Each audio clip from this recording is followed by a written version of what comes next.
Membina sebuah agama bagai menusuk duri dari dalam jiwa, bersama niat hati suci sejati dalam nurani.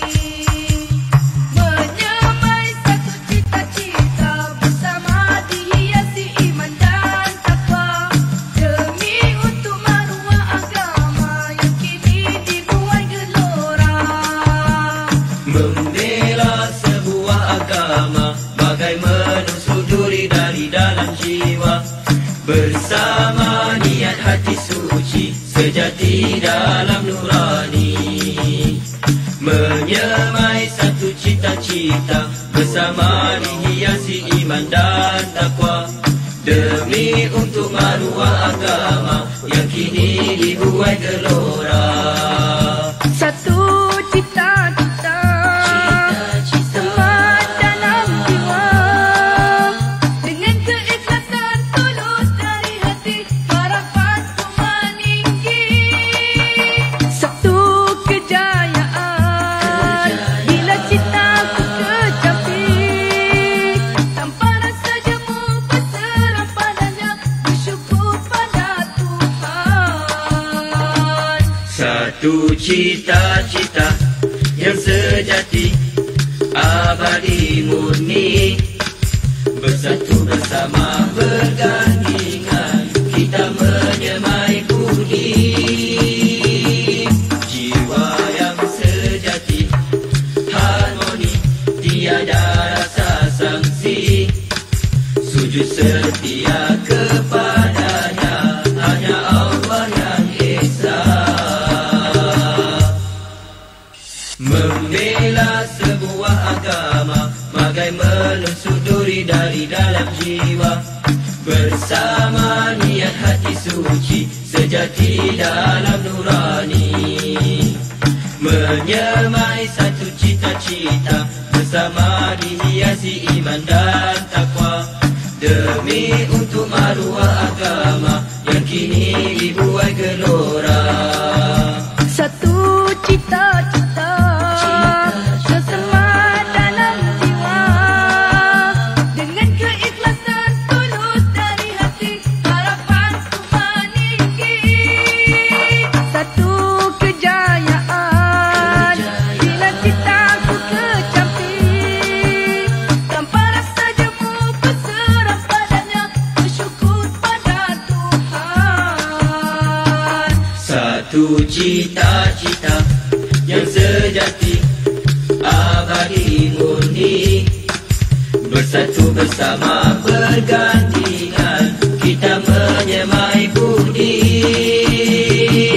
Jiwa yang sejati, harmoni, tiada rasa sangsi, sujud setia kepadanya, hanya Allah yang esa.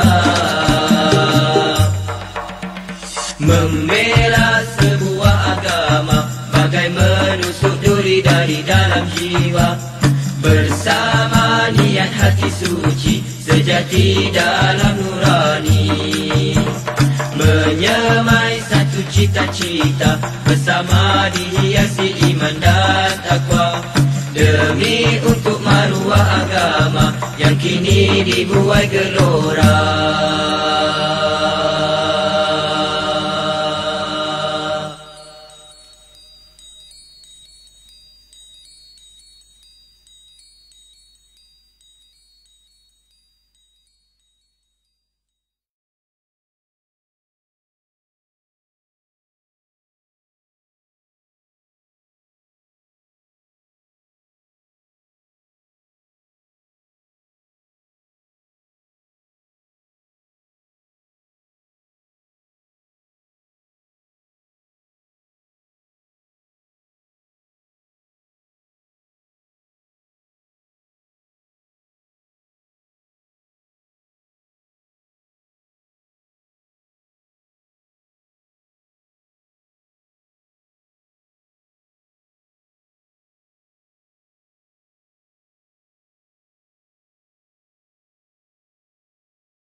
Okay, so kita punya admin baru nak connected. So kejap lagi kita akan menerima menderu-deru lah kejap lagi orang masuk.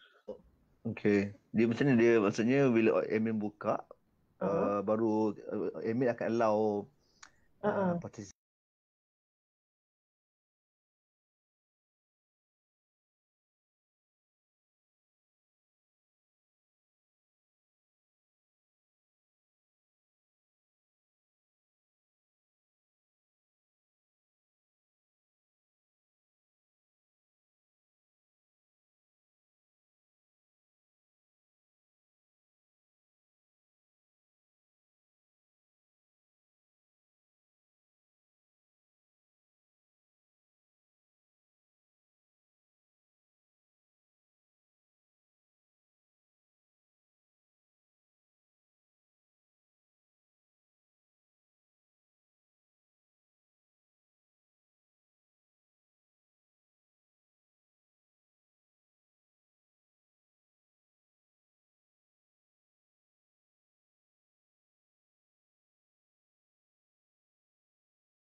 Membina sebuah agama bagaimana bagai menusuk duri dari dalam jiwa, bersama niat hati suci sejati dalam nurani, menyamai satu cita-cita bersama dihiasi iman dan takwa, demi untuk maruah agama yang kini dibuai gelora. Membela sebuah agama bagai menusuk duri dari dalam jiwa, bersama niat hati suci sejati dalam nurani, menyamai satu cita-cita bersama dihiasi iman dan takwa, demi untuk maruah agama yang kini dibuai gelora. Satu cita-cita semangat dalam jiwa, dengan keikhlasan tulus dari hati, harapan ku meninggi. Satu kejayaan bila cita ku kecapi, tanpa rasa jemu berserah padanya, bersyukur pada Tuhan. Satu cita-cita yang sejati, abadi murni, bersatu bersama bergandingan, kita menyemai budi. Jiwa yang sejati, harmoni, tiada rasa sangsi, sujud setia kepadanya, hanya Allah yang esa. Membela sebuah agama bagai menusuk duri dari dalam jiwa, bersama niat hati suci sejati dalam nurani, menyemai satu cita-cita bersama dihiasi iman dan takwa, demi untuk maruah agama yang kini dibuai gelora. Satu cita-cita semangat dalam jiwa, dengan keikhlasan tulus dari hati, harapan ku meninggi.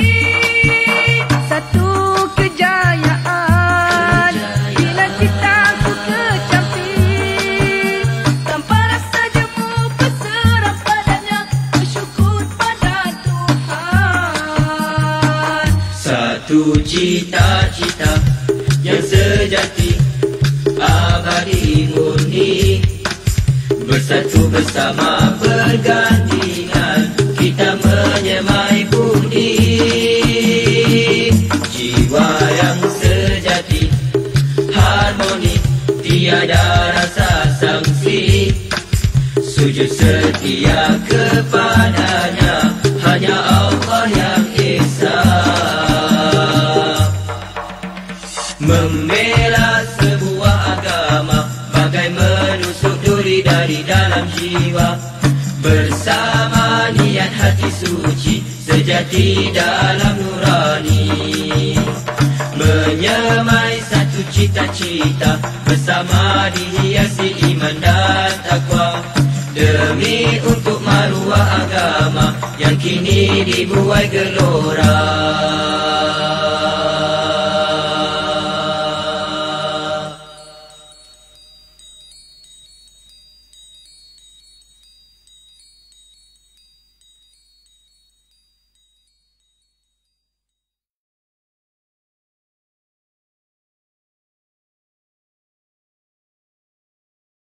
Siapa-siapa lagi nak sembang, boleh sembang dulu. Lagi 2 minit kita mulakan secara official. Okay. Assalamualaikum Dr. Lan. Salam oi. Dr. Izwan, apa khabar? Baik, alhamdulillah. Terima kasihlah memenuhi jemputan kami, Nadi. Hai.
Mungkin you can request lah, tapi dia macam sistem dia sebab you tak perlu buat apa pun sebab your name is already in the database.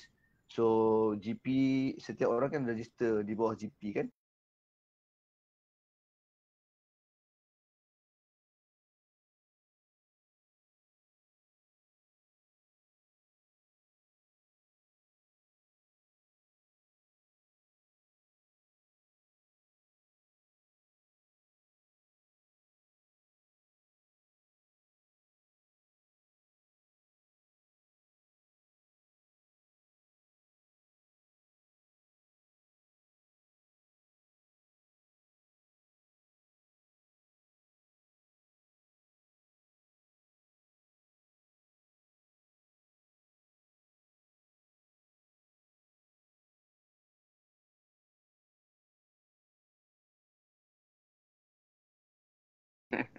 Yes, sir. Dah baik. Berapa lama nak habis? Ya. Berapa lama nak habis belajar? Ini. Sini saya baru sampai ke Oxford ni dalam 7 bulan, Ustaz. Oh. Baru tahun pertama PhD. Oh, masih jauh perjalanan tu lah, perlukan doa-doa cikgu-cikgu lah nak merentasi. Permudahkan insya-Allah. InsyaAllah. Permudahkan insya-Allah. InsyaAllah. Okey, kita dia sebab ada lagi nak masuk tu cukup 40 saya buka Okey, Dr. Anja boleh ready. Saya minta Sazwan dekat FB Live boleh live kan dan record lah. Okey. Dr. Anja nanti macam biasa buka dulu kita punya majlis semua ya dengan Fatihah semula. Alright, boleh. Nak ready. Syazwan kat belakang ready for FB live, ready for record. Okey. Kita boleh ready.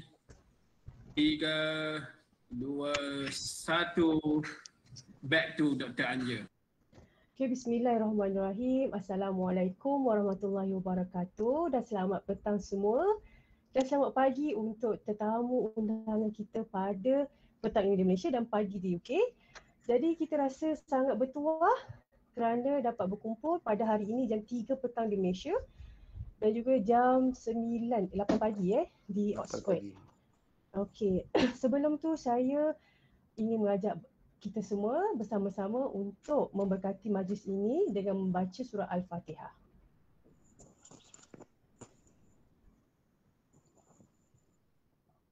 Ya, kena benda iya, kena start.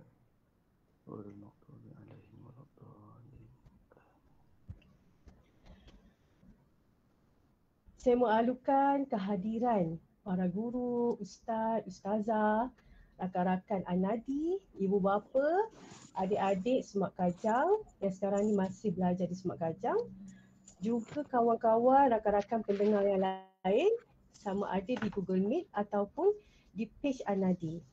Jadi kita bertuah pada hari ini saya paling rasa amat bertuah kalau dekat studio ni saya dapat berkongsi pentas dengan orang yang hebat pada hari ini. Orang jauh yang merentasi benua dan zon masa berbeza. Tapi disebabkan kita dah virtual, so kita share skrin yang sama. Jadi saya kenalkan kita punya panelis pada hari ini adalah Dr. Azlan Helmi Abdul Samad atau lebih mesra disapa dengan Dr. Lan Helmi. Mungkin sebab adik-beradik yang lain lelaki semua nama Azlan, so kena ada nama Lan Helmi lah. Okay.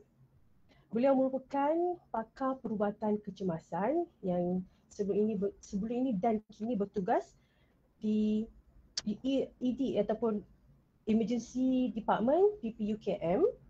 Okey, sekarang ini Dr. Lan Helmi adalah merupakan calon Doctor of Philosophy, Candidate Medical Sciences, Cardiovascular Division, John Radcliffe Hospital, University of Oxford. Okey. Jadi hari ini kita nak share dan berkongsi banyak pengalaman beliau yang saya rasa beliau pun tak sabar nak share pada kita semua agar kita sama-sama dapat manfaat. Okay, sebelum ni Dr. Lan merupakan doktor dari University College of Dublin, Ireland, kemudian meneruskan pengajian master sebagai Doktor Emergency Medicine di Betul? UKM. Okey, jadi tanpa melengahkan masa lagi, sebelum tu saya minta para pendengar dan penonton semua boleh offkan mic. Nanti selepas sesi perkongsian kita, saya akan buka sesi soal jawab. Jadi mana yang takut soalan tu lupa nanti boleh type saja di ruangan chat box ataupun nanti bila di akhir perkongsian kita akan buka sesi soal jawab secara verbal. Okey semua, yang bersedia jangan berganjak dari kerusi anda, terus fokus kepada panelis kita hari ini. Jadi Dr. Lan, boleh tak Dr. Lan boleh ceritakan sedikit pengalaman macam mana Dr. Lan sambung belajar dekat University of Oxford ni. Macam mana nak masuk sana, pengalaman nak apply dan apa yang Dr. Lan boleh share pada kita orang semua hari ini. Silakan. Bismillahirrahmanirrahim. Assalamualaikum warahmatullahi wabarakatuh. Alhamdulillah qail qalu subhanaka la ilma lana illa ma 'allamtana innaka antal alimul hakim. Wassalatu wassalamu ala asyrafil anbiya'i wal mursalin wa ala alihi wa sahbihi ajma'in. Pertama sekali terima kasih Dr. Anja atas introduction yang diberikan dan terima kasih kepada Anadi atas jemputan dan peluang yang diberikan, terutamanya Dr. Izwan kerana memberikan atas perbincangan kita dan menjadikan satu realiti, dan terutama sekali kepada guru-guru semua, bekas guru Semak Kajang yang kini guru Semak Kajang. Saya sangat terharu sebab dan juga rasa nervous juga ni nak bercakap depan cikgu-cikgu kan. Saya di sini bukan untuk mengajar sebenarnya. dan tidak kata ilmu yang sangat sedikit, hanya berkongsi pengalaman, dan diharapkan pengalaman itu boleh dijadikan manfaat oleh semua, dan moga-moga apa yang baik itu boleh jadikan satu panduan, dan apa yang kurang baik itu mungkin dijadikan tauladan supaya kita boleh bersedia pada masa akan datang. Untuk menjawab soalan Dr. Anja tadi, izinkan saya lah, kalau tu saya nak share a bit of my presentation. Bukan presentation, just sebenarnya slide untuk gambar-gambar je, tapi nak bagi orang kata bila kita merentas benua ni kan, nampak muka saya saja nanti tertidur pula. So saya share lah gambar-gambar bagi nampak meriah sikit. So just bear with me. I try to see if I can entire screen. Okay. Boleh nampak ke?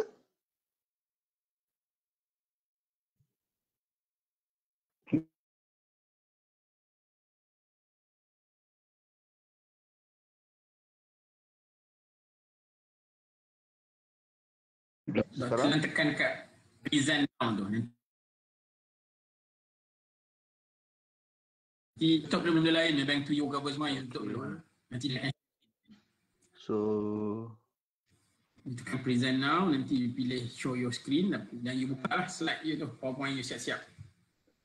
okay, so I dah tekan share present now. So semua dia tak keluar my PowerPoint yang I klik ni. Dia keluar, sorry just because I biasanya guna Masa you tekan present now tu, dia akan bagi you option, your entire screen, a window, a tab. Betul. Okay, so you pilih je your entire screen, lepas tu you mainkan your presentation tu. Muka you sendiri you takkan nampak tau, tapi kami nampak muka you. You hanya akan nampak your slide. I dah tekan my slide, tapi okay, now keluar tak? Belum. Tak ada. Now? Tak ada. Okey, sekejap ya. Okay, sekejap. Try sekali lagi.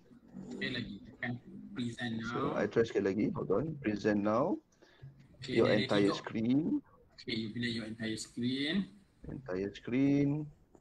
And then I buka my slide. Dekat your entire screen tu dia ada suruh you klik which one kan? Betul. Now nampak tak? Belum lagi. Belum juga. Sekejap Boleh tak Dr. Lan email saya slide tu boleh tak? Dr. Lan WhatsApp ke Dr. Anja pun tak apa, Dr. Anja yang control kan? Okay, sekejap. WhatsApp or email. Okay, I try one more time. Sorry takut dia ada gambar, takut size besar lah. Nanti kan lambat nak transfer. A window, a tab. Atau you pakai a window. A window. Sekejap. Saya WhatsApp tau. Okay, can you see me? Dapat dah. Yes. Okay, so dia pakai a window. Alhamdulillah. Nasib baik bukan bulan puasa. Tapi kalau bulan puasa saya lagi suffer. Sebab sini untuk pengetahuan maghrib pukul 2.57 pagi. Nanti Ustaz Ismail cikgu marah nanti. Apa tu ABC je. Tak ada saja je. Cubaan. Cubaan itulah, cubaan. Subuh pukul 2.57, maghrib pukul 9.30. So nasib baik dah lepas dah Ramadan. So tajuk yang dikongsikan bertajuk resepi ABC kan. So macam mesti ramai tanya kenapa nak cakap pasal ABC. Tapi sebelum tu saya nak bagi disclaimer dululah sebelum menjawab persoalan yang Anja berikan tu. Seperti saya katakan tadi, apa kongsian saya ni semata-mata atas pengalaman dan my own personal experience. It's not the best way, dan juga mungkin ramai lagi di sana sini yang dah melalui pengalaman yang lebih hebat, dan apa yang saya kongsikan ni mungkin sesuai dengan adik-adik, sesuai dengan tuan-puan, atau mungkin tak sesuai. So seperti yang saya katakan, yang mana yang baik tu boleh diambil, yang mana kurang baik tu mungkin menjadikan panduan lah. Now soalan yang dikemukakan oleh Dr. Anja tadi ialah macam mana nak masuk ke Oxford kan. So sebelum saya menjurus kepada bagaimana nak sampai ke Oxford tu, saya rasa saya nak kupas sikit the whole objective ataupun hasrat saya dalam perkongsian hari ini. Sebab apa saya rasa berada di Semak Kajang dan adik-adik yang sedang berada di Semak Kajang, guru-guru yang berada di Semak Kajang, alumni Semak Kajang, kita semua ada peranan dalam nak menjawab kenapa saya memilih resepi ABC sebagai tajuk. Kalau tengok pada ABC ni, semua orang, okay, bila saya sebut ABC lah kan, air batu campur kan, bayangan dalam kepala masing-masing semua berbeza. Saya yakin ada yang bayang ABC dia ada lengkong, ada yang bayangkan ada kacang, ada yang bayangkan ada jagung, ada yang kosong kan. So macam ABC ni dia punya rupa pun berbagai jenis. Tapi kalau kita letak daripada fundamental principle dia mesti ada ais, dia mesti ada benda manis kan. Tak merah, tak hijau, tak pun gula hitam. So macam-macam, tapi dia fundamental dia tetap sama. Tapi untuk menjadikan rasa dia lebih sedap, lebih enak, itu terpulang pada individu macam mana kita nak orang kata create kita punya own ABC lah.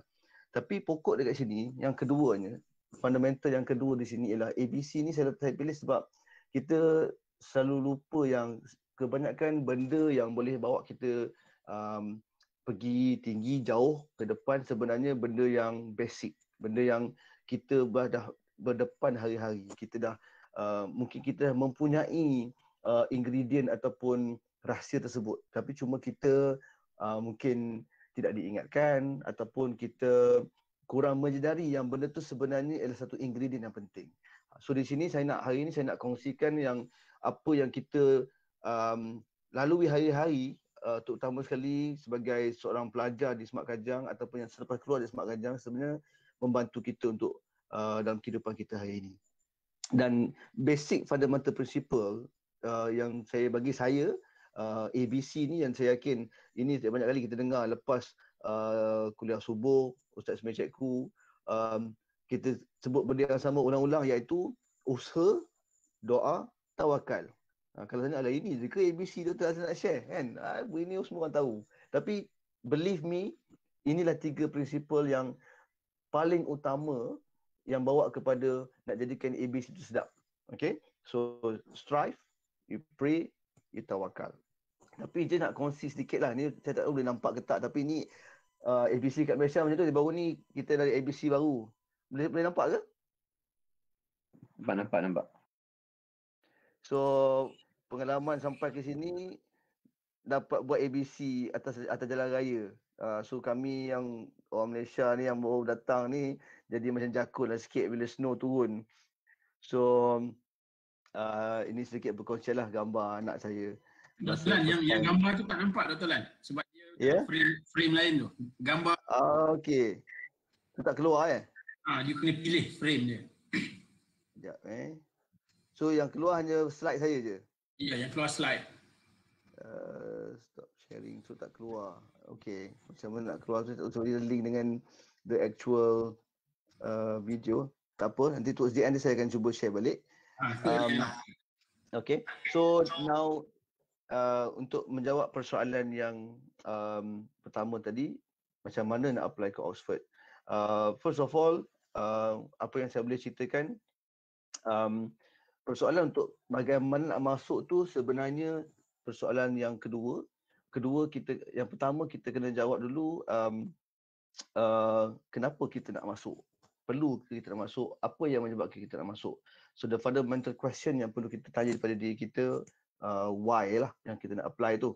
Okay, so dan saya letak kat sini, ini gambar real University of Oxford Park lah. Dekat sini ada banyak taman-taman yang dipanggil Garden of University, Park of University. So this one adalah salah satu yang dekat dengan university. Yang mana saya nak tekan kat sini yang dalam usaha kita sebagai khalifah kat bumi ni, banyak orang suka define diri kita, apa yang kita patut buat, apa yang kita patut jadi, you kena buat ini. Kebanyakan masa kita menerima ruang lingkup orang yang beritahu kita apa yang kita nak buat, rather than kita sendiri yang explore dalam jiwa kita apa yang kita minat, apa yang kita suka, apa yang kita nak buat. So I think it's important untuk kita muhasabah, ambil masa dan explore what is it that we like most to do, what is our passion, because dalam banyak konteks saya tengok even di sini dia tidak tertutup dengan satu definisi yang ditentukan oleh satu pihak. Kata sebagai contoh, okey, keluar daripada sekolah menengah, habis ni mesti jadi A, mesti jadi B, mesti jadi C, mesti jadi arkitek, mesti jadi engineer. So itu yang secara lumrah yang mana ibu bapa ataupun kita sendiri yang set dalam kepala kita. Tapi kita kena harus lebih terbuka, especially dalam zaman globalisasi macam sekarang ni, kita harus terbuka yang mana anything, you can be anything that you want, tapi setkan goal yang paling tinggi. Now, sebelum saya apply ke Oxford, seperti yang Dr. Anja sebut, saya bertugas di PPUKM, Pusat Perubatan UKM sebagai pakar perubatan kecemasan. Dan kenapa saya berminat ataupun membuat decision untuk menyambung pengajian? Pertama sekali dalam hari-hari yang saya bertugas, antara punca utama ni adalah kita berdepan dengan banyak kes-kes kematian mengejut.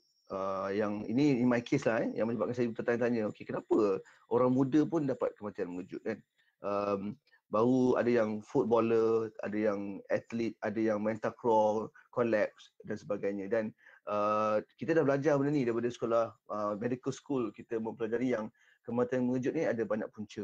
Ada disebabkan genetik, ada disebabkan bengkak jantung, ada disebabkan memang serangan jantung kita panggil coronary artery disease yang mana saluran darah tersumbat. Dan surprisingly data tu di negara kita dan kebanyakan negara di Southeast Asia kecuali Singapore, kita tak banyak yang kita ketahui apa menyebabkan punca kematian mengejut ni. So dari situ saya mempunyai minat yang mendalam untuk explore, kita panggil cardiac resuscitation, untuk melihat lebih jauh apa punca-punca kematian mengejut. Dan disebabkan itu saya memasang niat untuk menyambung pelajaran dalam bidang jantung yang melibatkan punca-punca kematian mengejut lah. So sebagai contohnya dia bagi contoh sakit penyakit dia panggil hypertrophic cardiomyopathy, yang mana disebabkan genetik, jantung kita boleh bengkak. Dan kebanyakan orang tak tahu pun yang dia mengalami penyakit ni tiba-tiba terus collapse. So ini sebagai contoh lah. Dan disebabkan Oxford ni merupakan salah satu hub utama British Heart Foundation, maka saya masang niat untuk melihat di negara-negara di UK lah. Sebelum apply ke Oxford, saya dah beritahu ke Anja semalam, sebenarnya masa apply nak buat sambung PhD tu start daripada 2016. Alhamdulillah saya pergi haji 2016. Masa tu ada berdoa lah, kata ya Allah mudahkan kalau ada tempat untuk sambung belajar, letakkan tempat yang terbaik untuk diri saya. Dan isteri saya pun doa benda yang sama. Dan Alhamdulillah 2019 niat tu lebih kuat datang, dan saya berniat, okey, dah 3 tahun bertugas sebagai pakar, rasanya mungkin masa untuk try lah, kita explore. So saya menghantar beberapa application ke 5 universiti di UK, di Edinburgh, University College London, King's College, dan the final 2 yang saya submit lah, Cambridge dan Oxford. Yang 2 ni saya submit yang terakhir saya sebab rasa tak confident sebenarnya, tak confident untuk apply. Dan daripada 5 tu, mula-mula peringkat awal tu ada beberapa universiti dah respon. Sebab cara untuk apply graduate admission ni ataupun PhD, dia perlu kita identify siapa supervisor, team mana, hospital mana, bidang apa yang kajian itu dibuat. Dan 5 ni yang saya dah list down yang sesuai dalam bidang kajian melibatkan jantung. So bila kita hantar, saya ingat lagi salah satu step yang important dalam tempoh ini, bila kita tak yakin, saya beritahu kepada Anja semalam, dalam hidup ni kita selalu rasa macam ada doubtful dengan diri sendiri, tapi sometimes you need somebody else to give you the nudge and also to push you to the limit, dan make you believe something that you don't believe in lah. So in this case, isteri saya cakap hantar je ke Oxford kan, you never know rezeki you. Dan saya kata tak betul ke nak apply ke, dia hantar je. So the last university yang saya hantar untuk apply ialah University Oxford. Dan saya ingat lagi apa yang isteri saya kata, I know your capability more than you yourself know. So to me that statement is quite profound bila kita diberikan input macam tu. Sebab honestly keyakinan pada peringkat awal tu saya tak confident lah untuk apply. So in this case saya rasa kadang-kadang kita kena be positif dengan people around us. Kita punya anak-anak, kita punya family, kita punya adik-beradik. We need to give that positive input sebab apa? We do not know our own limitation sometimes. So kita kena ada positive people around us. So because of that, alhamdulillah saya hantar. Dan beberapa hari kemudian memang dia reply, dia kata okay, kita willing to jumpa ataupun okay, just to add kat situ, pada minggu tersebut saya menemani isteri ke UK kerana isteri saya bawa student Universiti Melaya untuk pergi melawat di Manchester, dan pada waktu tu mereka reply kata kalau nak jumpa flight balik Malaysia hari Sabtu, Jumaat dia kata free, so datang. Tapi daripada Manchester ke Oxford tu 3 jam, so flight Malaysia Sabtu pagi. So kita orang macam okay, this is like an opportunity yang kita kena grab. Jumpa kejap tak apalah, just pergi. So dalam tempoh 3 jam tu kita decide beli tiket hotel, drive kereta, turun 3 jam, nak make sure timing supaya tak miss flight balik Malaysia hari Sabtu tersebut. Dan to me, bagi saya one of the most important window dalam proses application ni ialah the fact that saya dan keluarga pergi dan berjumpa dengan tim di Oxford dalam tempoh yang singkat itu sebenarnya mainkan peranan. Sebab pada pihak mereka kita serius, kita bersungguh nak sambung belajar. Dan lepas balik Malaysia seminggu selepas itu saya menerima email yang kata dia punya big boss Profesor Stefan, iaitu number 1 dalam Department of Cardiovascular Division masa tu, bersetuju untuk membuat satu peringkat pertama lah, interview untuk mengenal lebih lanjut. So kalau tuan-tuan puan semua, cikgu dapat gambar yang belah kiri ialah gambar email pertemuan pertama secara maya dengan profesor tersebut yang merupakan editor of European Heart Journal lah. Pada peringkat itu, kalau kata European Heart Journal ni, kita kata jurnal yang tersohor lah. Kita nak hantar sebarang artikel ke situ pun tahu chances of being rejected tu very high. So honestly kat sini masa ni memang kaki menggeletar jugalah nak bercakap dengan profesor tersohor. Dia nak tahu kenapa dia nak buat PhD, apa dia nak mengenal kita dengan lebih lanjut. Dan bagi saya the fact that kita ambil peluang keluar daripada kepompong selesa, berjumpa, pergi dalam masa sejam tu, masa yang peringkat awal tu, saya rasa mainkan peranan sebab yang apply untuk dapat tempat yang sama tu ramai. Tapi di situ kita tunjukkan kita punya kesungguhan, maka dia mungkin ada sedikit ekstra. Nak kata kita ni terror tak pandai, nak kata terror tak terror, nak kata publication macam student-student lain yang dari negara-negara lebih hebat mungkin lebih bagus. Dan honestly masa tu dari segi profil kita sebagai researcher, kalau bagi saya akan reject lah budak ni. Tapi alhamdulillah rezeki, sebab pada masa yang sama nak cakap, okay, ini berbalik kepada 3 perkara fundamental ABC tadi. Saya lupa nak cakap, 3 fundamental tu kena tuan-tuan perempuan semua kena letak dalam kepala, sebab inilah pokok yang menjadi ingredient setiap kali saya melalui setiap fasa. Sebab apa, dalam tempoh ni saya ingat lagi, sepanjang saya interview, rupanya isteri saya kata anak saya 4 orang kat rumah, 2 orang sembahyang hajat, 2 orang tak bergaduh satu hari. Semata-mata nak make sure daddy dapat tempat ke Oxford. So saya bila balik interview tu saya terharu, anak-anak sampai tak bergaduh satu hari demi diorang nak make sure diorang dapat the placement.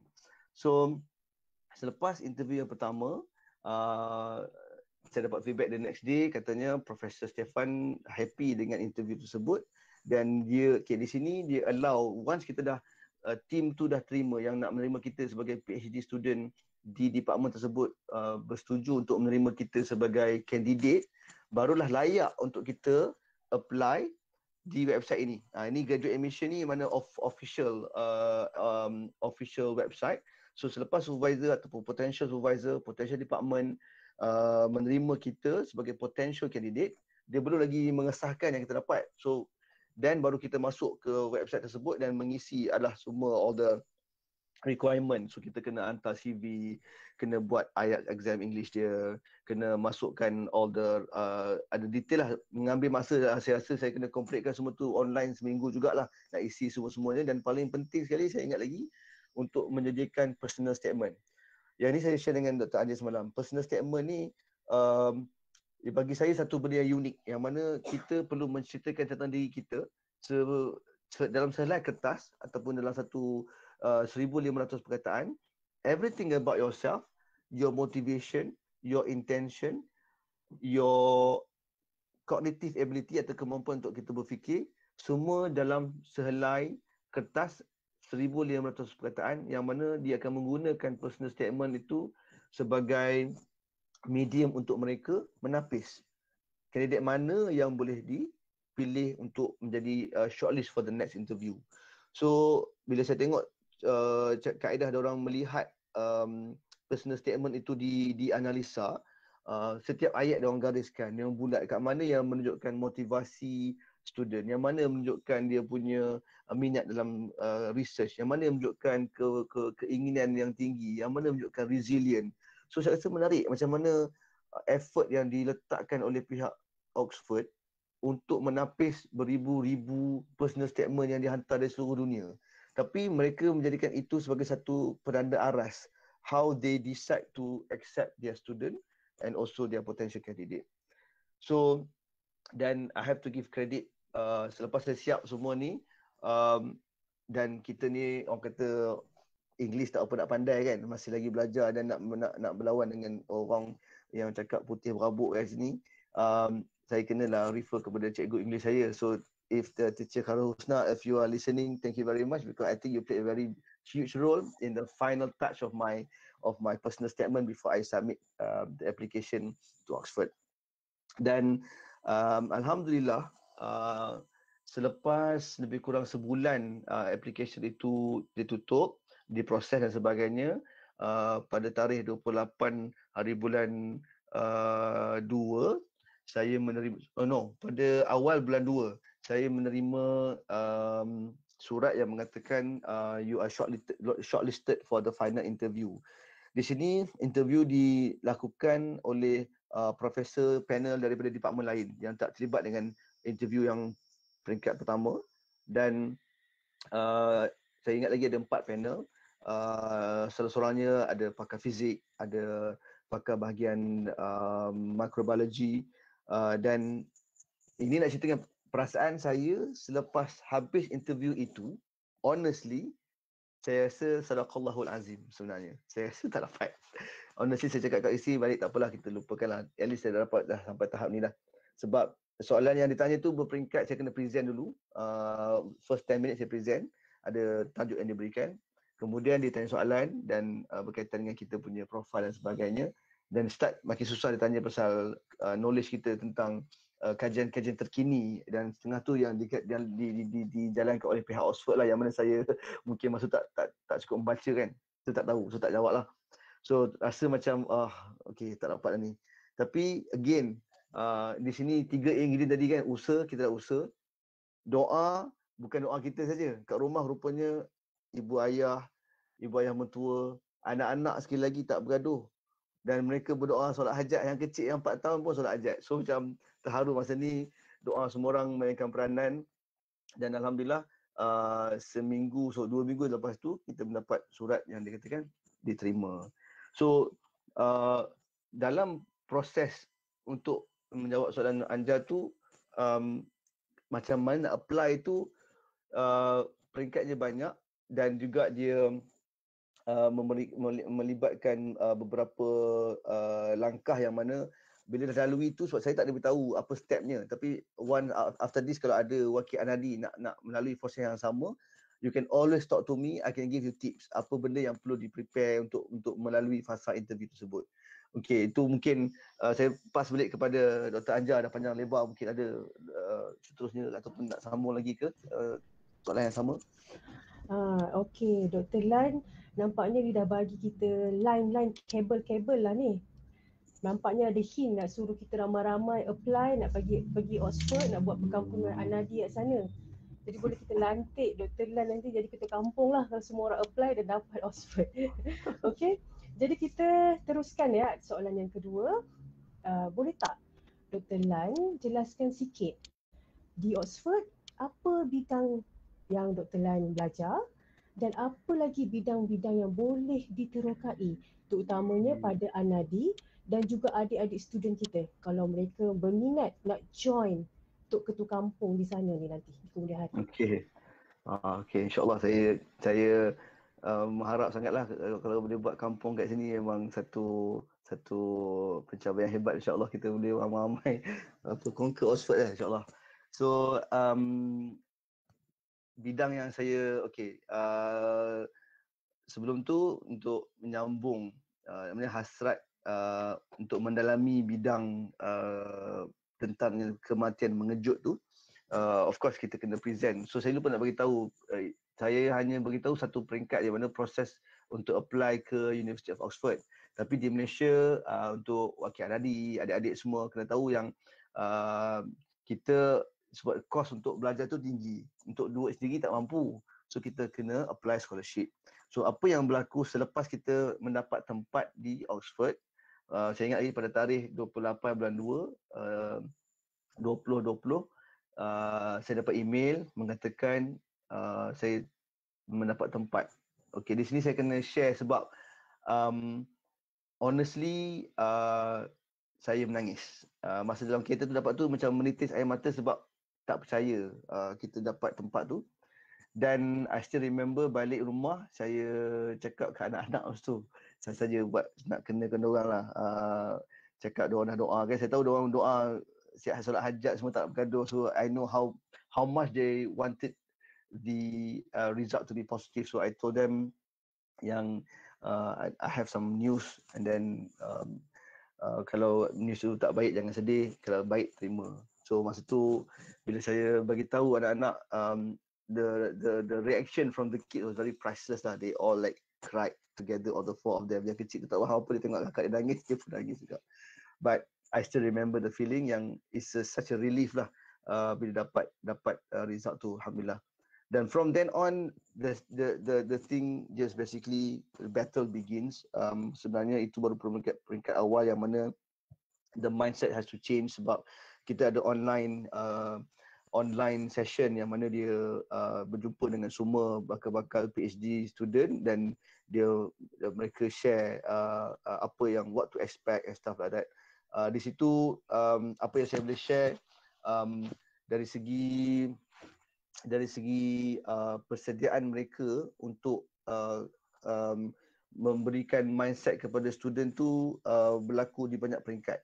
Supaya dia tahu ada orang dari developing nation, ada yang develop, ada poor countries, ada yang daripada negara maju. So mereka cuba untuk cater to all these differences supaya bila sampai sana kita tak terkejut. Dan support system tu, saya ingat lagi email untuk dapat support system tentang PhD tu, sebelum saya sampai menjejakkan kaki ke UK, mereka dah hantar dan mengadakan beberapa sesi secara virtual di Malaysia, which is good sebenarnya. Dan bila sampai ke sini, just to show tuan-tuan puan, okay, ini England dan Oxford ada kat bawah tu. Sebelah London tu lebih kurang, you can see small bawah tu, tu Oxford lah. It's about 1 hour from London. Dan kita ada juga beberapa wakil ahli kita yang berada di UK, dan I'm sure they can share their experience being in PhD and successful PhD student already. So bidang yang saya terokai, yang sedang saya kajian, yang sedang saya jalankan sini, sebenarnya bermula daripada tadi bila kita melihat hari-hari ada kes-kes kematian mengejut. Bukan hari-hari lah, maksudnya saya berhadapan dengan kes-kes kematian mengejut yang menimbulkan persoalan kenapa berlaku macam ni. Tapi bila kita tengok, saya sendiri tahu saya tidak ada ilmu yang cukup untuk membuat kajian tentang rakyat ataupun pesakit sendiri di Malaysia. Kita tak ada kepakaran dalam bidang itu. Bila dicari kat Malaysia, tidak ada kepakaran yang menjerumus ke arah itu, dan menimbulkan persoalan, okay, kat mana kita boleh tuntut ilmu ni untuk belajar research berkaitan dengan clinical research yang berkaitan dengan jantung bidang tersebut. So di situ membuatkan saya realise, okay, this is the important motto, dan juga saya share dengan adik-adik semua dan tuan-tuan puan semua, which saya pegang. Saya rasa untuk kita mengenal pasti apakah kelemahan kita, apakah kelebihan kita. Banyak orang suka kita akan berpegang kepada kelebihan kita, which is good, which is no issue at all. Tapi I think it's very very important untuk kita mengenal pasti apakah kelemahan kita. And most people stop right there. Maknanya kita dah kenal kelemahan kita. Oh, okay, saya tak pandai bahagian A, saya tak pandai bahagian B. So kita try improve bahagian A and B. To me, improve saja bukan jalan penyelesaian. Kita kena make it a point, kelemahan itu kita ubah menjadi kekuatan kita. Kalau kita realize mungkin English is not our strength, then make it a point, okay, in 5 years, I'm going to make English to become my strong point. If research is not your strong point, in this case saya tahu research bukan bidang yang saya punya skill yang saya ada. That's my Achilles tendon. I don't know how to do research. But I want to do research. I want to explore about heart disease, about cardiac death among Malaysian population. Tapi saya tidak ada tool atau weapon yang cukup untuk membuat kajian tersebut. So I make it a point that okay, kalau ada rezeki ni saya nak jadikan kelemahan research ini sebagai satu kekuatan. So I think and with that intention, sebenarnya saya kata kat Anja semalam, bila kita ada niat tu, dan ustaz-ustaz kita pun dah banyak pesan, bila kita niat benda yang baik, Allah akan mudahkan. Dan saya rasa sendiri benda tu bila kita niat tu nak buat, Allah akan buka lorong. Cuma kita kena usaha untuk cari lorong mana, jalan mana, dan siapa orangnya. Itu usaha kita yang kita kena letak. Tapi niat kena ada, kena consciously say to ourselves, okay, kita boleh. Sebab apa? First step yang saya realise, I keep telling myself I can't do. Kenapa saya beritahu saya tak boleh? Padahal bila apply boleh je. Sebab itu, then I realise, okay, itu bermula dengan kita sendiri yang meletakkan satu skop dalam kepala kita yang kita tak boleh. Jadi sebenarnya kita kena cakap yang kita boleh, pertama. Kedua, kita dah identify kelemahan kita. Apa yang kita buat dengan kelemahan kita? Kita tak pandai matematik contoh. Okay, is that enough? Tak pandai matematik? Kita kena improve matematik kita. Improve in one step. Tapi sebenarnya kita kena jadikan, okay, aku nak jadi master in maths, terror gila dalam masa setahun dari sekarang. Contoh, we make a point, put an objective, kita akan letakkan goal yang jelas untuk kita capai sendiri. Dalam usaha ni, siapakah musuh kita? Sebenarnya bukan orang lain. Ialah diri kita sendiri. Kita yang beritahu kat mana limit kita, kita yang beritahu apa kita tak boleh. Orang lain mungkin beritahu, tapi sebenarnya kita sendiri yang patut beritahu kita what you can do and what you cannot do. Dan siapa yang peminat bola sepak, saya suka Marcus Rashford sebab saya peminat Manchester ni, claim cik siap. Marcus Rashford kata, kita dalam buku dia yang terbaru lah, dia cakap every day kita nak memperbaiki diri kita. Kita kena compare dengan diri kita yang sebelum. Maknanya kalau kita tahu diri kita setahun lepas macam mana, bayangkan kita bercakap dengan diri kita hari ini dengan diri kita tahun lepas. Agak-agak diri kita yang hari ini ni bercakap dengan diri kita yang tahun lepas, kita rasa kita better ke kita lagi teruk daripada kita yang tahun lepas? It's a very good analogy. Macam mana kita nak tahu di mana kita selepas tahun contoh. Tak payah setahun, kita boleh tak set seminggu, 2 minggu. But ini pun ustazah-ustazah kita, cikgu kita selalu pesan, kita mesti letakkan diri kita lebih baik daripada yang semalam. Ini hadis Rasulullah dan sebenarnya benda tu sangat-sangat betul. So, bidang kajian saya di sini, saya menjalankan 2 kajian, 2 projek lah.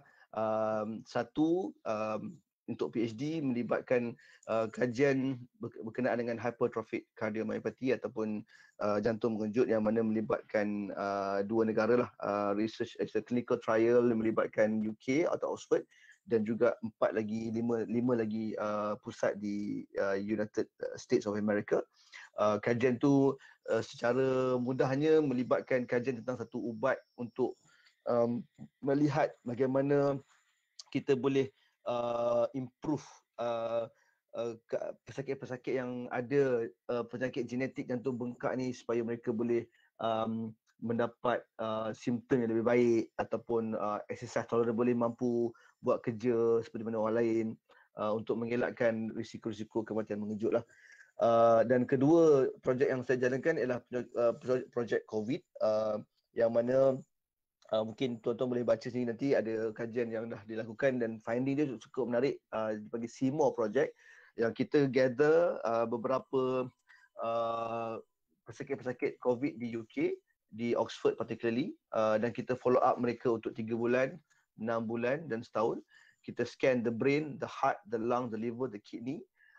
Kita tengok daripada MRI scan tersebut apakah kesan jangka masa panjang COVID-19. Sebab kita belum mengetahui natural history of COVID-19 ni, walaupun banyak kajian tentang virus tersebut, tapi kita nak tahu apa sebenarnya kesan COVID-19 secara jangka panjang.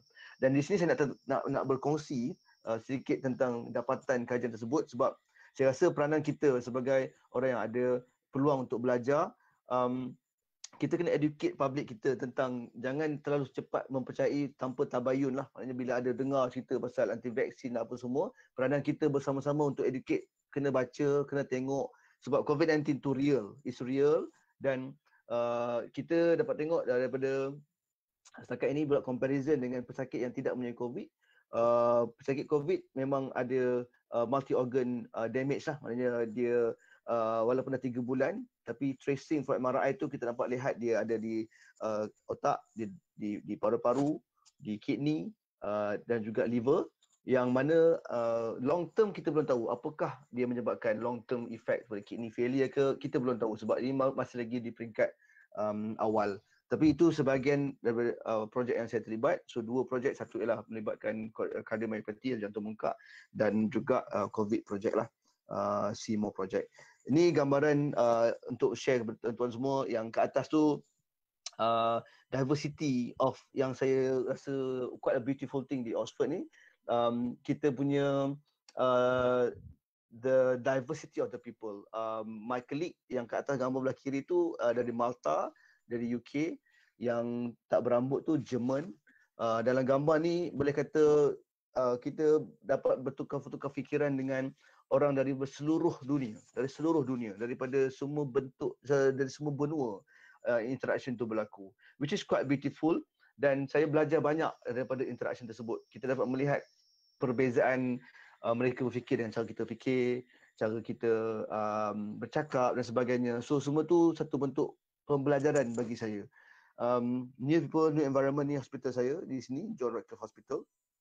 Ni college untuk saya belajar kat sini. Kat sini semua ada 38 college. Semua student akan belong to one college lah. Macam cerita Harry Potter tu kan, dia ada Hogwarts School lah, apa school tu kita kat sini pun sama, dia ada college dia. Dan kita belong to that college sepanjang kita belajar di sini lah. Di luar college ni kepada peminat buku ataupun author nama Tolkien yang baca buku Lord of the Ring, luar of my university ni ialah rumah penulis buku tersebut. Tolkien ni merupakan pensyarah Department of English. So sedikit sebanyak itu bidang kajian saya. Mungkin saya pass balik kepada Anja ataupun ada persoalan tambahan daripada aspek tersebut. Saya harap saya menjawab soalan tentang bidang itu. Ada tambahan soalan ke? Okey, sebelum tu Dr. Lai, saya rasa sebab matahari baru nak naik kat sana, ada backlight sikit. Penonton baru tak dapat tengok muka kacak Dr. Lai. Aku boleh buka lampu kot. Tak lampu jelas. Okey, sekejap. Ini sebab saya membelakangi tingkap. Kalau macam ni okey. So saya tak nampak muka saya nampak saya slide je. Ni dia macam ada backlight kat belakang tu. Nampak penuh keimanan lah wajah tu, dah ada cahaya syurga tu. Tapi lebih jelas sikit lah. Ya. Tak nampak muka. Sekejap, saya adjust sikit. Tu ada Izwan Kayat cakap cahaya keimanan. Kalau saya buka macam ni lagi gelap kot. Kalau buka lagi okey sikit. Okey. So tadi backlight tu. Cantik. Macam tu kan. Okey, saya tak nampak muka saya tapi betul lah kat belakang tengah terik. Matahari dah naik. So sekarang lebih jelas Aku lebih jelas sikit tapi still nampak gelap ke? Ada position saya macam ni? Tu okey nampak. Nampak sikit. Kena itu input daripada panel, kena apa tu moderator kena beritahu lah, saya tak nampak muka saya. Ataupun yang langsir belakang lagi satu tu boleh curtain tarik lagi sikit yang belakang. Buka lagi. Kita panas pula. Ni okey ni. Ni okey sikit. Ni okey. Ni betul. Okey. Okey, so buat pengetahuan panelis kita dan semua. Sekarang kita ada jumlah viewers dekat Google Meet dia dah dekat 60 orang, dekat FB Live dah dekat 30 orang. So ramai dah lah, alhamdulillah lah. Okay. So sebenarnya kita ada soalan bonus, tapi Dr. Lan dah jawab pula soalan bonus tu. So jadi soalan bonus yang terakhir. Jadi kepada peminat The Gunners, The Blues, The Foxes, jangan kecewa sebab tak satu camp dengan Dr. Lan, tapi jangan tinggalkan kita punya meeting hari ni ya, sebab tak sama tempat. Okey, kita teruskan lagi ya dengan soalan yang selanjutnya. Jadi boleh tak Dr. Lan share sikit macam mana kehidupan dekat UK, terutamanya area Oxford. Macam kita tahu kan, dekat perkampungan Oxford ni memang satu kelompok yang untuk education. Terutamanya dan khususnya sebab University of Oxford ni adalah universiti paling tua yang menggunakan English medium di dunia. Macam mana, dan saya tahu Dr. Lan banyak gambar nak share, bolehlah bawa kita untuk jamu mata sikit. Macam mana Oxford ni sebenarnya? Boleh Dr. Lan? Baik. Terima kasih Anja. InsyaAllah saya akan bawa virtual tour lah ke keliling Oxford. Tadi saya dah tunjuk sikit college saya. Ini St. Catherine College ni ialah kita punya salah satu college yang bangunan yang paling baru yang ada. Tapi usia college tu dah lama lah, dari tahun 18 something. Tapi dia bina new building, so kita berpindah dan this is part of the building lah. Dan this is our my student office. Okay, yang tengah-tengah tu student office kat rumah. Yang kanan kiri tu itu office betul. So nampak beza kat rumah dia macam serabut sikit, ada makanan. Itu biasa tu. Dia especially kalau dah datang berkeluarga, tengah-tengah sibuk kita fikir tu tiba-tiba ada makanan turun dari langit. Itu macam okay, orang kata, isteri saya kata, untunglah dulu I buat PhD tak ada pun makanan turun dari langit. So macam makan dalam juga sebenarnya. Tapi macam mana kan, isteri masak sedap, saya tak nak masak. So now ini gambaran penuh daripada salah satu iconic building di Oxford, dia panggil Radcliffe Camara. Kalau ada Anadi punya alumni, adik-adik, keluarga, cikgu-cikgu datang ke Oxford, dah beritahu saya bawa datang ke sini. So kita boleh explore dengan tiket student Oxford, saya boleh masukkan bawa ke library juga. Dia boleh explore some of the building yang only accessible with the Oxford University student access lah. So Radcliffe Camara ni antara bangunan yang tertua dan juga ikonik. Di sini ialah library dia. Di belah kiri tu library, bangunan yang nampak tengah-tengah tu is the reading area yang mana kita boleh study dalam tu. Tapi sebabkan COVID ni dia susah sikit nak book, so kena advance booking, and then 2 jam je boleh study kat situ. So end up tak praktikal sangat nak buat masa ni. Tapi still a very nice place to go. Very old, yang mana di sini lah kalau siapa yang peminat Harry Potter, Oxford ni ialah tempat penggambaran movie Harry Potter. Dia ada Harry Potter tour kat sini. It's a award winning tour kepada siapa yang berminat. So apa yang saya nak highlight kat sini, satu quote yang saya berpegang juga, salah satu daripada ingredient ABC yang saya nak kongsikan, selain daripada kita kena percaya dengan capability kita kena berdoa, berusaha. Salah satu usaha tu ialah keluar daripada kepompong keselesaan. I think this is one of the most fundamental thing yang kita kena percaya, yang bila kita keluar dari kepompong keselesaan, sebenarnya ada kebaikan yang datang daripada tu. Dan kita boleh ambil sirah Rasulullah sebagai contoh, sebab bila Rasulullah dan sahabat berhijrah ke Madinah tu, sebenarnya salah satu bentuk keluar daripada keselesaan, sebab rumah kat Mekah tapi nak pindah ke Madinah yang tak tahu ada apa. Hijrah kan, bila hijrah ni lalu dengan padang pasirnya, panasnya, tapi it's always a reward after that. Dan untuk adik-adik di Semak Gajang, apa yang saya boleh kongsi kat sini, keluar dari comfort zone ini, konteks dia sangat luas. As simple as bertanya soalan dalam kelas merupakan salah satu bentuk yang mana anda boleh amalkan keluar daripada kepompong keselesaan. Sebab apa? You can always sit down and do nothing and do not ask any question. Itu memang selesa lah, tak perlu buat apa.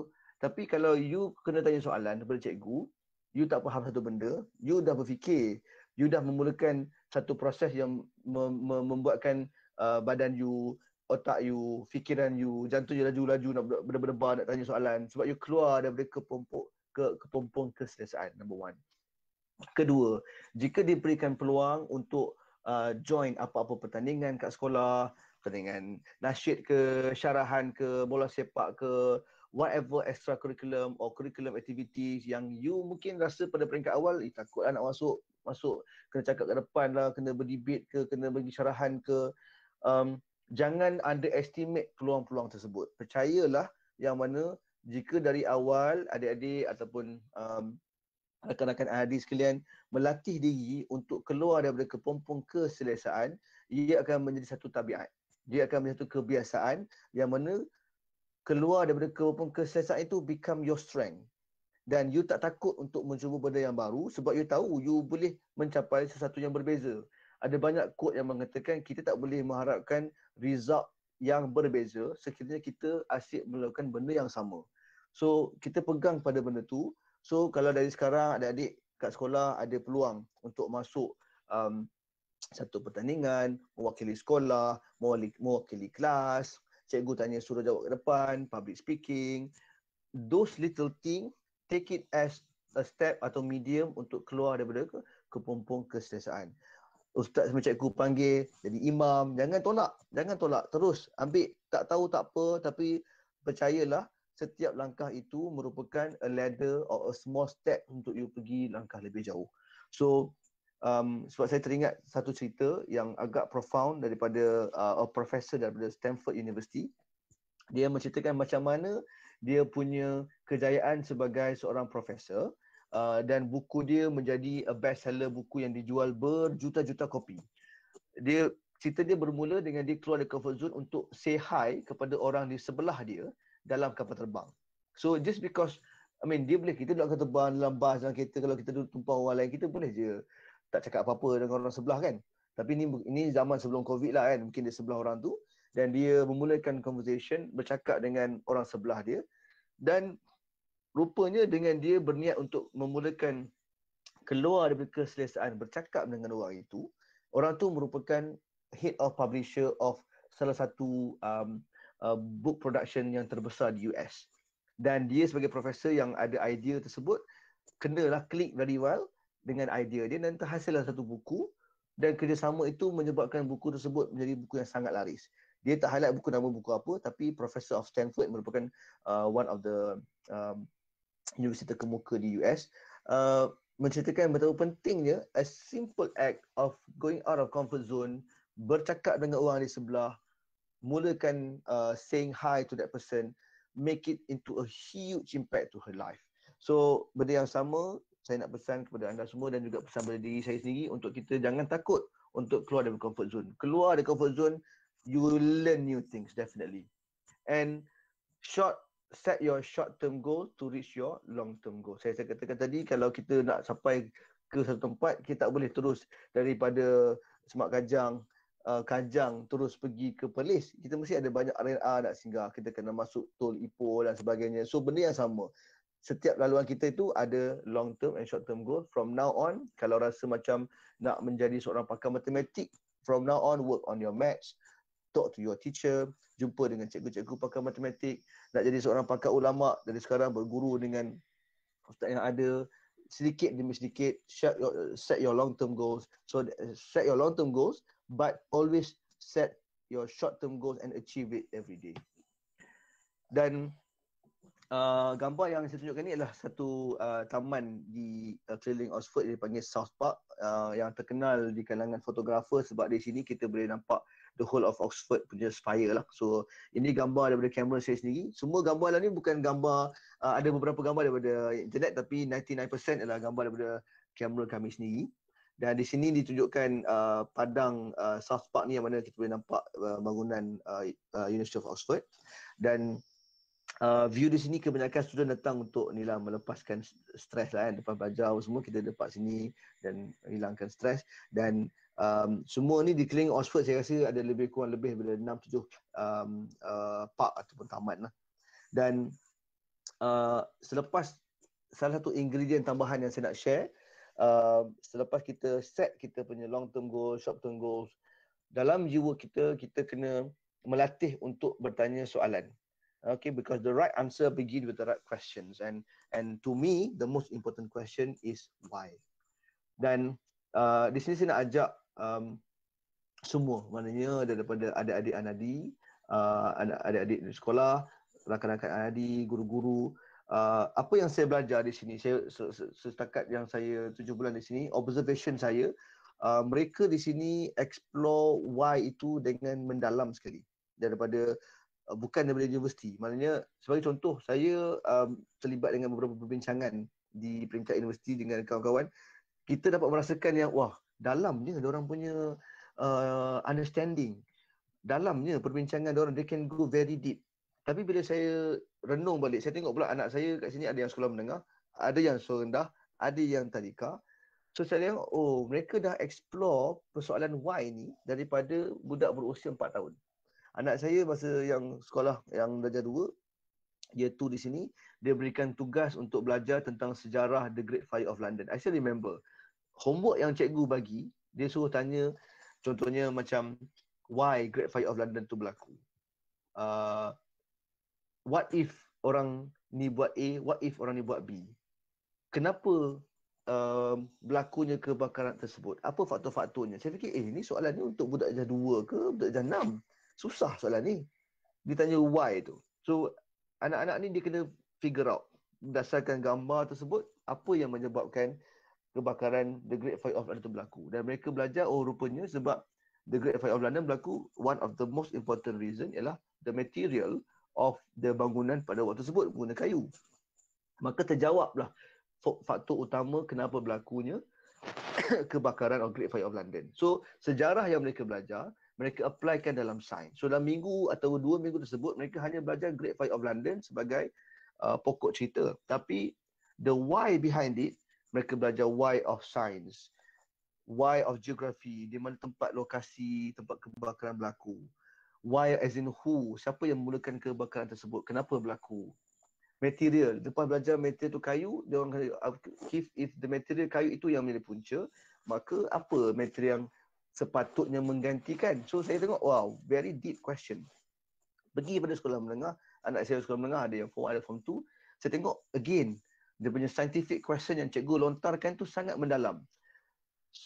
Anak-anak bertanya. Pada masa cikgu juga menjadikan peranan di sini untuk createkan soalan itu dalam kelas yang mana anak-anak kena berfikir. Budak-budak kena fikir apa jawapan dia. Mereka balik cari. Maknanya tidak ada spoon feeding, yang most of the time they have to explore the question, and mereka dilatih untuk bertanya soalan. Yang agak saya impress bila tanya soalan dalam budak umur 4 tahun. Any question anyone, kita dapat tengok budak yang angkat tangan tu boleh kata majority. Semua angkat tangan. Ni budak 5 tahun ni, 4 tahun. Dia orang dah suka bertanya.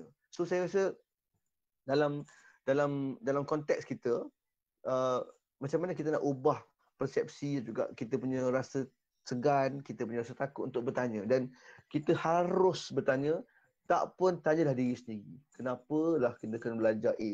Kenapa kena belajar sejarah Melaka? Tak cukup belajar untuk tahu why dan juga menjawab persoalan exam saja, tapi macam mana kita nak apply why tersebut dalam kehidupan harian kita. Sebab saya nampak why inilah yang akan bawa kita bila kita bekerja. Kalau jadi seorang doktor, kita nak rawat pesakit, why is this patient having fever? Why fever dia 3 hari? Why fever dia datang dengan rash? Kenapa rash dia warna merah? Kenapa rash dia tak ada warna hitam? Kenapa ada pula simptom headache dan sakit tengkuk? So why itu perlu dilatih supaya dia tidak menjadi satu yang kekok. So kalau kita dah biasa bertanya the right questions, then we will lead to the right answer. Now, sedikit persoalan dan juga perkongsian tentang inspirasi yang membuatkan saya rasa kita harus mengimbau semula sebelum saya explore Oxford. Mari kita explore why kita harus belajar. The reason is this. One of the most inspirational history dalam sejarah manusia ialah the golden age of Islam in Spain.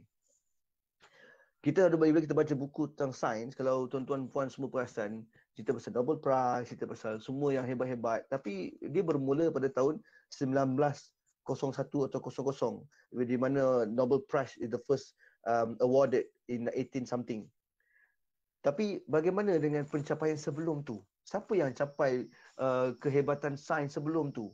Dan di sinilah peranan kita sebagai seorang Islam. Kita kena tengok balik yang sebenarnya Islam dah mencapai begitu banyak um, kejayaan, and the golden age of Islam in Andalusia is one of the example. Dan alhamdulillah saya berpeluang ke Alhambra Andalusia pada tahun 2005-2004. Saya melihat sendiri betapa pada waktu itu betapa hebatnya architecture, the science, the engineering of the Muslim in Spain. Dan salah seorang yang saya nak share dengan tuan-tuan semua ialah a great surgeon yang bernama Al-Zahrawi. I'm sure most of you pernah dengar nama Al-Zahrawi. Tapi kalau saya nak bagi contoh lah, kalaulah Nobel Prize itu bermula lebih awal pada tahun 1100 contohnya, Al-Zahrawi ni saya rasa dia seorang saja dah mungkin pegang 40 hingga 30 hingga 40 Nobel Prize, because dia yang mencipta ada 200 tool for surgery. 200 tool yang digunakan sampai sekarang ni bermula dengan ciptaan Al-Zahrawi. Bagaimana proses untuk operate baby, operate thyroid, operate pediatric, operate neurosurgery. Kita ada neurosurgery kita, Dr. Lam mungkin boleh confirm this, yang mana neurosurgery punya method bermula dengan Al-Zahrawi. So he is a very renowned surgeon, yang mana kalau kita ambil contoh pemikiran the great Muslim of Andalus sebagai kita punya inspirasi, pada waktu itu Andalusia ni seolah-olah macam Oxford dan Cambridge pada waktu ini. Mereka menjadi rujukan satu dunia. So I was thinking, why can't we read more and learn more? Sebab kita banyak dokumentasi yang terbakar disebabkan kemusnahan yang berlaku selepas mereka kalah pada 1492. Most of the record is gone, tapi masih ada tracing yang mana kita boleh mempelajari tentang kehebatan Islam Andalusia. Ini sebagai kita punya inspirasi untuk pergi lebih jauh how this great Muslim achieving their this one. Dan one of the common trait among the Muslim scientists pada waktu itu ialah mereka suka bertanya dan perbincangan secara terbuka. Dan perbincangan yang saya nak kongsi kat sini, jangan takut untuk berbincang dengan, kata kita ada satu bidang A, kita ni pandai bidang A. Jangan takut untuk berkongsi dengan seorang lagi yang pandai bidang B. Kita harus berkongsi ilmu tersebut. Sebab apa saya notice kat sini, mereka selalu berkolaborasi. Kalau kita dah pakar bidang A, jangan rasa kita pandai, jangan rasa kita bagus. Kita harus belajar dengan pihak B, tengok apa dapatan mereka, apa kajian mereka. They are willing to share. So which something yang kita harus belajar. Dan di Oxford satu culture di sini, setiap kali kita ada meeting, towards the end tu, setiap small team akan beritahu dan bentangkan apa diorang punya finding, dan dia ajak, okay, when anyone are interested to do research more about this and this, come and join us and come and contact us, which I think is very beautiful. This one is just to share satu quote dalam buku kat sini ada buku dia panggil Blackwell. This one is just to say that Albert Einstein kata kita kena know the limit lah, sebab stupidity has no limit whereas genius has its limits. Di sini saya nak bawa pusing library kat sini lah. Oxford Modern Library ni untuk pengetahuan tuan-tuan antara library yang tertua dan mempunyai khazanah yang cukup besar, lebih daripada 13 juta printed items, dan boleh baca rekod buku is dated to 1100 dan material yang boleh dipegang pada usia 1400, tapi kena ada pakai glove dan sebagainya. Tapi material itu ada kalau kita nak kaji. So siapa yang berminat bidang anadi, ada yang suka sejarah, ada yang suka bidang sains, kaji yang belajar agama pun ada, Oxford Center of Islamic Studies, nak belajar bidang architecture, nak belajar bidang geografi, you name it, ada di sini. Dan satu perkara yang saya impress dengan library di sini yang saya nak kongsi, setiap librarian di sini, satu, mereka juga ada PhD kebanyakannya. Kedua, kita boleh pilih bila kita pergi library, dalam senarai nama tu, katalah kita ni bidang architecture ataupun architecture of Paris. Tidak tahu, dan kita boleh Google siapakah librarian yang pakar dalam bidang architecture of bidang architecture. Kalau kita nak cari perubatan, saya nak tahu siapa yang librarian yang boleh bantu saya dalam bidang perubatan khas dari segi sains, kajian sains. So setiap librarian dah diberikan dia punya dipanggil kepakaran masing-masing, dan orang boleh share. Dia boleh terus tanya soalan direct kepada librarian tersebut lah. So it's very very nice to have that kind of system. So this is lab yang saya buat sedikit kerja di dalam lab. Jadi bidang kajian jantung, MRI scan. This one I said to you, see more, dan juga kajian yang saya buat saya dah beritahu tadi. Ini nak bawa pusing sebahagian daripada taman yang ada di sini. Kat sini ada banyak park. So kalau rasa stres, kita akan terus keluar daripada bangunan dan terus berjalan ke tepi pantai, tepi sungai, dan sini ada banyak river Cherwell tu, dia terus sambung ke river Thames. Banyak nature. One thing I like about Oxford ialah dia ada banyak kehidupan semula jadi yang untouched. So swan, Canada goose, kita boleh berinteraksi dengan flora dan fauna secara macam zoo lah, tapi sebenarnya dia bebas, wild animal. Semalam pun anak-anak saya sama saya pergi kerja tu, dia orang pergi jalan satu tempat, jumpa wild peacock. Gambar paling kiri tu ialah bukan zoo, itu ialah wild peacock. Di kawasan taman tersebut ada lebih kurang 12-13 ekor wild peacock, ataupun apa tu, burung apa? Peacock. Burung merak. Burung merak, astagfirullahalazim.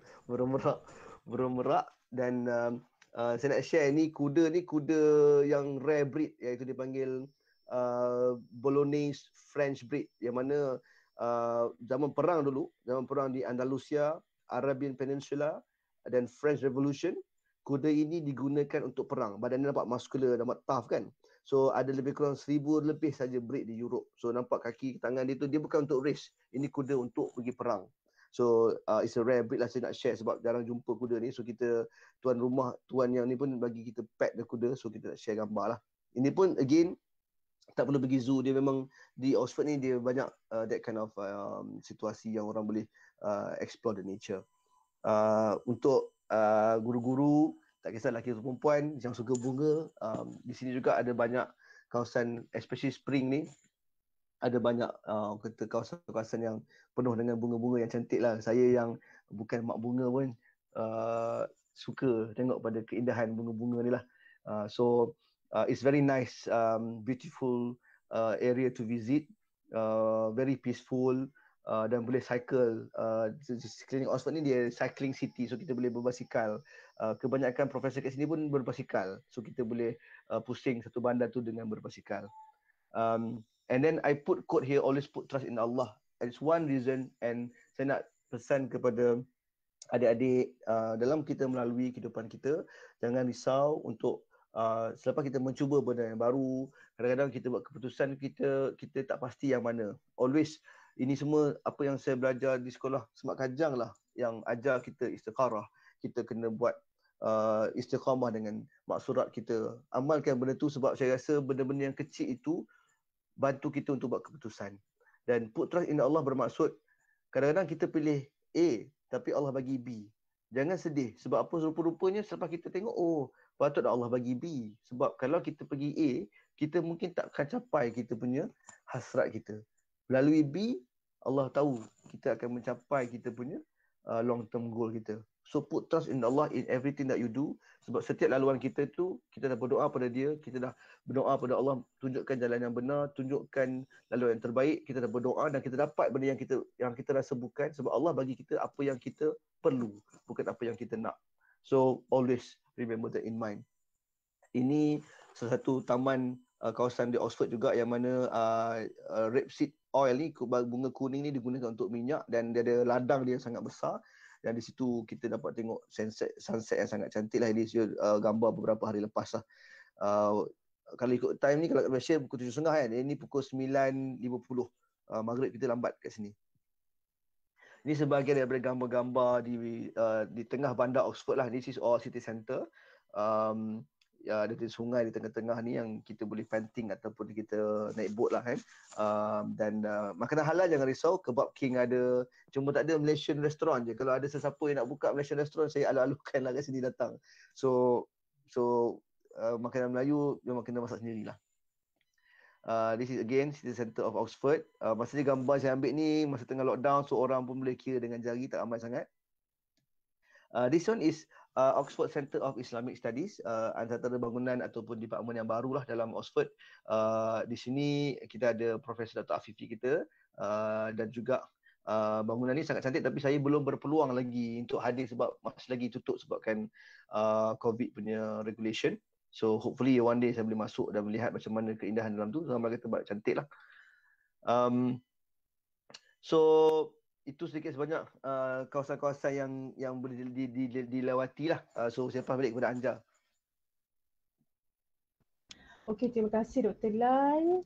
Sekarang ni terima kasih juga kepada semua yang masih bersama-sama kita. Jadi saya buat rumusan sikit lah daripada apa yang Dr. Lan dah share tadi. Yang pertamanya kita kena keluar dari kepompong keselesaan. Yang kedua, kita kena sentiasa rebut peluang dengan join apa-apa aktiviti yang ada dekat sekolah, dekat universiti ataupun yang berada dekat setempat dengan kita lah. Yang ketiga, kita kena set higher goal yang jelas. Dan yang keempat, kita kena berlatih untuk lebih banyak tanya soalan. Jadi disebabkan ada poin yang keempat ni, sepatutnya soalan hari ni dah habis, tapi saya nak latih tanya soalan satu last. Boleh tak? Sebelum kita buka kepada sesi soalan ya. Okey. Yeah. Jadi soalannya adalah macam ni kan. Dr. Lan, Dr. Lan ada belajar kat sana di universiti, ada anak-anak dalam pelbagai bidang, maksudnya dalam pelbagai level of education. Ada kindergarten, sekolah rendah, sekolah menengah. Jadi Dr. Lan punya pendapat, ada tak peranan ibu bapa ataupun guru-guru atau siapa yang mempunyai peranan yang pemberat lebih untuk membentuk keyakinan diri dalam anak-anak ni? Sebab kalau kita tengok, nak tanya soalan ni, kebanyakan budak anak-anak kat Malaysia ni dia takut nak bertanya soalan tu disebabkan dia tak yakin diri. Jadi apa tips boleh bagi untuk pendengar kita? Okey. Satu soalan yang sangat baiklah kepada pendengar-pendengar, adik-adik, anak-adik, guru-guru. Satu perkongsian dari pengalaman yang saya boleh nyatakan kat sini. Dia ialah mutual role by all the parties lah. Maksudnya untuk membentuk jati diri anak-anak ni bukan peranan guru saja, bukan peranan anak itu saja, bukan peranan ibu bapa saja, tapi kalau kita bayangkan web tu, setiap parti yang disebut mempunyai peranan masing-masing. Kita sebagai ahli komuniti pun ada peranan untuk melatih masyarakat kita. Tapi kalau kita ambil dalam konteks keluarga, yang saya nampak kat sini, satu interaksi antara guru dengan ibu bapa tu berlaku secara berterusan.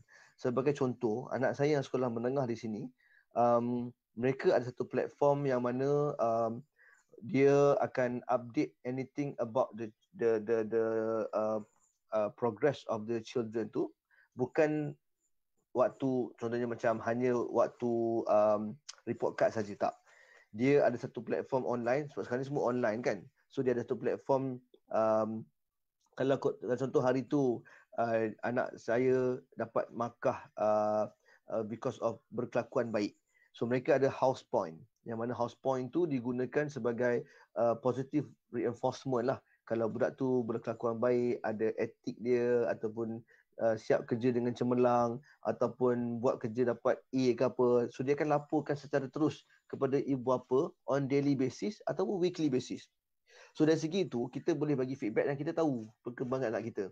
So itu salah satu contoh komunikasi antara guru dan ibu bapa.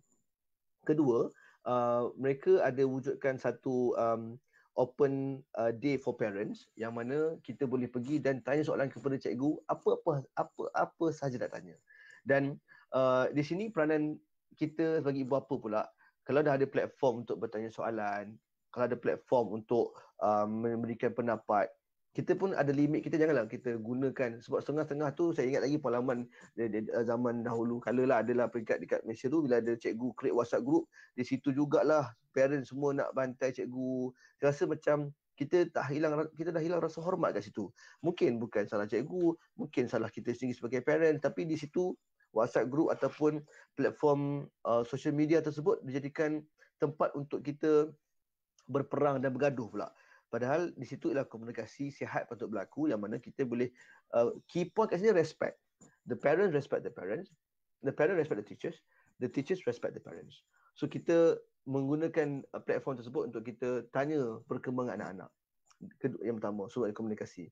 Kedua, exploring the why. I think itu di rumah kita kena galakkan untuk anak kita bertanya, dan Kalau kita tak tahu, kita cakap tak tahu dan kita carilah jawapan. Sebab sekarang ni kan zaman orang kata Google dan semua boleh ada jawapan. So galakkan mereka untuk bertanya sebab salah satu orang kata culture dalam budaya masyarakat kita, kadang-kadang kita dismiss anak-anak kita yang kecil ni. Alah, you don't have to know lah. You don't have to know. Macam kau ni kecil lagi tanya soalan macam ni. Sebab saya mengalami satu fasa yang is quite life changing, yang mana sebagai doktor pun saya terkejut benda ni. Saya bawa anak saya yang kecil sekali, yang umur 4 tahun, pergi jumpa dengan the GP sebabkan sakit telinga. Sebab saya kata even though I'm a doctor, tapi saya tak ada alat apa semua, nak check sebab dia ada macam air keluar macam nanah kat telinga. Di sini dia meletakkan betapa pentingnya komunikasi dan juga dia menganggap budak itu tahu. Dia sepanjang conversation di situ, doktor tersebut tak bercakap langsung dengan saya. Dia cakap direct dengan anak yang berusia 4 tahun tersebut, tanya, how are you? Where is your pain? Is your pain on left or right side? Why the pain is there? Saya macam impressed sebab okay, ni 4 tahun. Kalau kat Malaysia kita dah tak cakap dengan budak 4 tahun, kita cakap dengan parents. So the why that yang dia explore kepada anak-anak tu, mereka percaya yang anak-anak tu boleh bagi jawapan. So sekiranya kita boleh empower them to give answer, then we need to empower them to ask questions as well. So benda tu jadi satu budaya di sini untuk biar anak-anak tu explore. So as I think they might not be the best example, tapi ada benda baik yang kita boleh ambil, yang mana kita kena galakkan mereka baca, tanya soalan, dan di rumah kita wujudkan suasana tersebut lah. So again, pokoknya kat sini peranan itu peranan bersama. So dalam konteks Anadi, guru-guru boleh createkan soalan belajar pasal geografi atau sejarah, mungkin boleh throw the question to anak-anak, kenapa pentingnya belajar tajuk tersebut, apa pendapat orang, berikan pendapat, kalau tak setuju kenapa, debate about it. They always debate over here. There's no right or wrong answer. Just give your opinion. It's okay. So to the point, sometimes ada benda yang mungkin luar daripada lunar agama, tapi itulah hakikatnya. Kita perlu lebih open mind lah sebagai parent, sebagai guru-guru, sebagai anak-anak sendiri, sebagai student pula kena ambil peranan itu untuk berani bertanya. So that's sedikit aja. Okey, terima kasih Dr. Lan di atas semua sharing, perkongsian, tips-tips yang saya rasa sangat berguna. Jadi sayang siapa tak dapat tengok hari ni, tapi boleh tengok recording sebab kita ada dekat FB Live. Jadi sebelum saya buka sesi soal jawab, saya nak tanya betul-betul ya, Dr. Lan, memang kalau kita orang datang Oxford boleh jadi tour guide lah Boleh insya-Allah. Tapi kalau Oxford Road dekat London tu boleh juga untuk dapat kupon diskaun tu. So kalau itu dia bawa tak bayar sendirilah. Okey. So saya rasa ramai yang nak bertanyakan soalan, jadi kita buka soalan dulu. Pada permulaan, kepada yang nak tanya secara verbal, boleh buka mic dan tanya. Kita silakan dulu siapa yang bertanya ya. Assalamualaikum warahmatullahi. Assalamualaikum. Saya tak nampak muka ni tu, saya lagi slide. Tak nampak muka saya? Sekejap, saya kena Print unshare slide, dulu. eh. Sekejap. Wait. Dah stop sharing ke apa ni? Sebab ni tak habis lagi ya. So, how to see the... Sekejap Sekejap. Tok Red boleh tak macam mana nak tutup slide ni?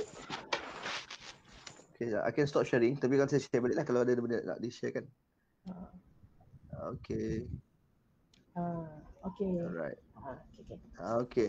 Oh, Ustaz Bakru. Assalamualaikum Ustaz. Waalaikumsalam warahmatullahi wabarakatuh. Mabruk alaik li'annaka al-an fi tilkal jami'atil masyhurah fi dunya. Alhamdulillah. Takallam bil lughatil arabiyyah qalilan jiddan.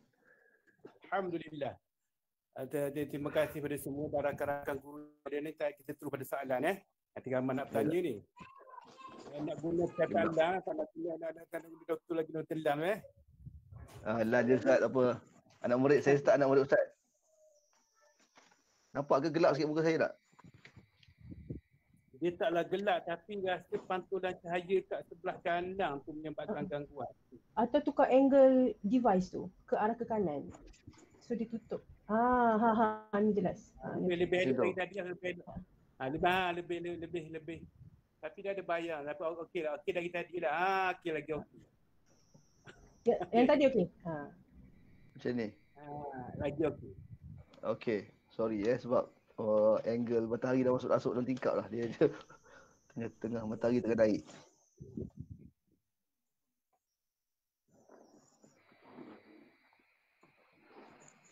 Macam ni okey? Okey. Dah nampak Azlan Helmi. Dan sekarang dah nampak Dr. Azlan Helmi. Okey, nampak ya? Dan sekarang ni Alhamdulillah Azlan ada dekat Oxford, memang kita tahulah hebat. Kita nak puas daripada baga Oxford boleh Sebab boleh, kita sekarang ni isu kemanusiaan di Gaza lah, di Palestin lah kan. Oxford kita tahu UK memang isu kemanusiaan ni hebat lah kan. Dekat dalam Oxford sendiri macam ni dibincang, dia ada tak bincang isu-isu kemanusiaan di Palestin? Itu saja. Assalamualaikum warahmatullahi. Assalamualaikum. Terima kasih Ustaz Makru atas soalan. Soalan yang menarik kerana di sini isu kemanusiaan sememangnya dibincangkan dengan secara meluas dan terbuka lah sebenarnya. Dan pada minggu 2 hari masa dalam minggu Gaza diserang tu memang di UK kita ada kita panggil perhimpunan aman secara beramai-ramai di Oxford dan juga di UK sendiri, yang mana rata-rata kebanyakannya memang menunjukkan sokongan lah, apa yang sokongan terhadap Gaza dan juga our Palestinian brothers di situ.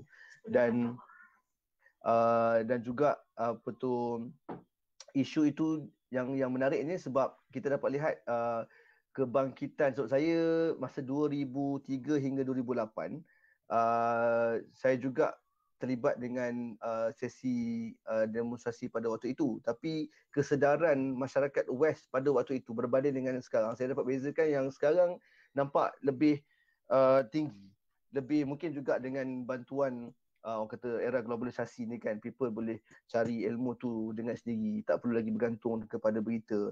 So saya tengok muda-mudi lebih banyak tahu tentang siapa yang benar, siapa yang tak benar, peranan Zionis dalam proses ini, siapa yang menjadi dalang, siapa yang orang kata menjadi kata the occupant, siapa yang ditindas.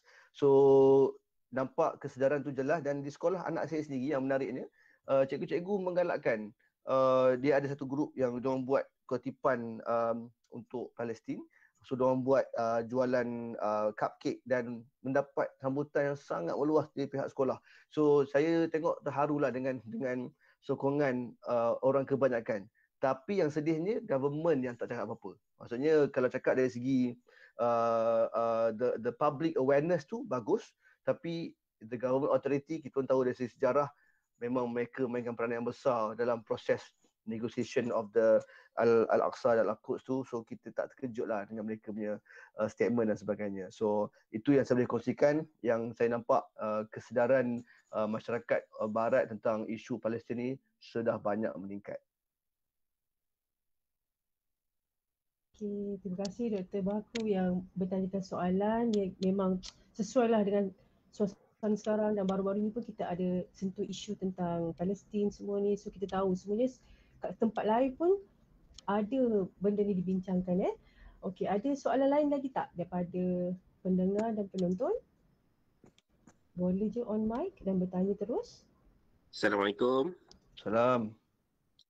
Dr. Azlan Hilmi, Dr. Anja. Dr. Izwan Okey.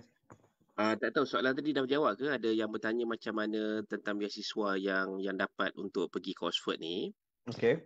Dan kemudian buat masa ni kalau kata adakah senang kemasukan ke Oxford daripada Malaysia?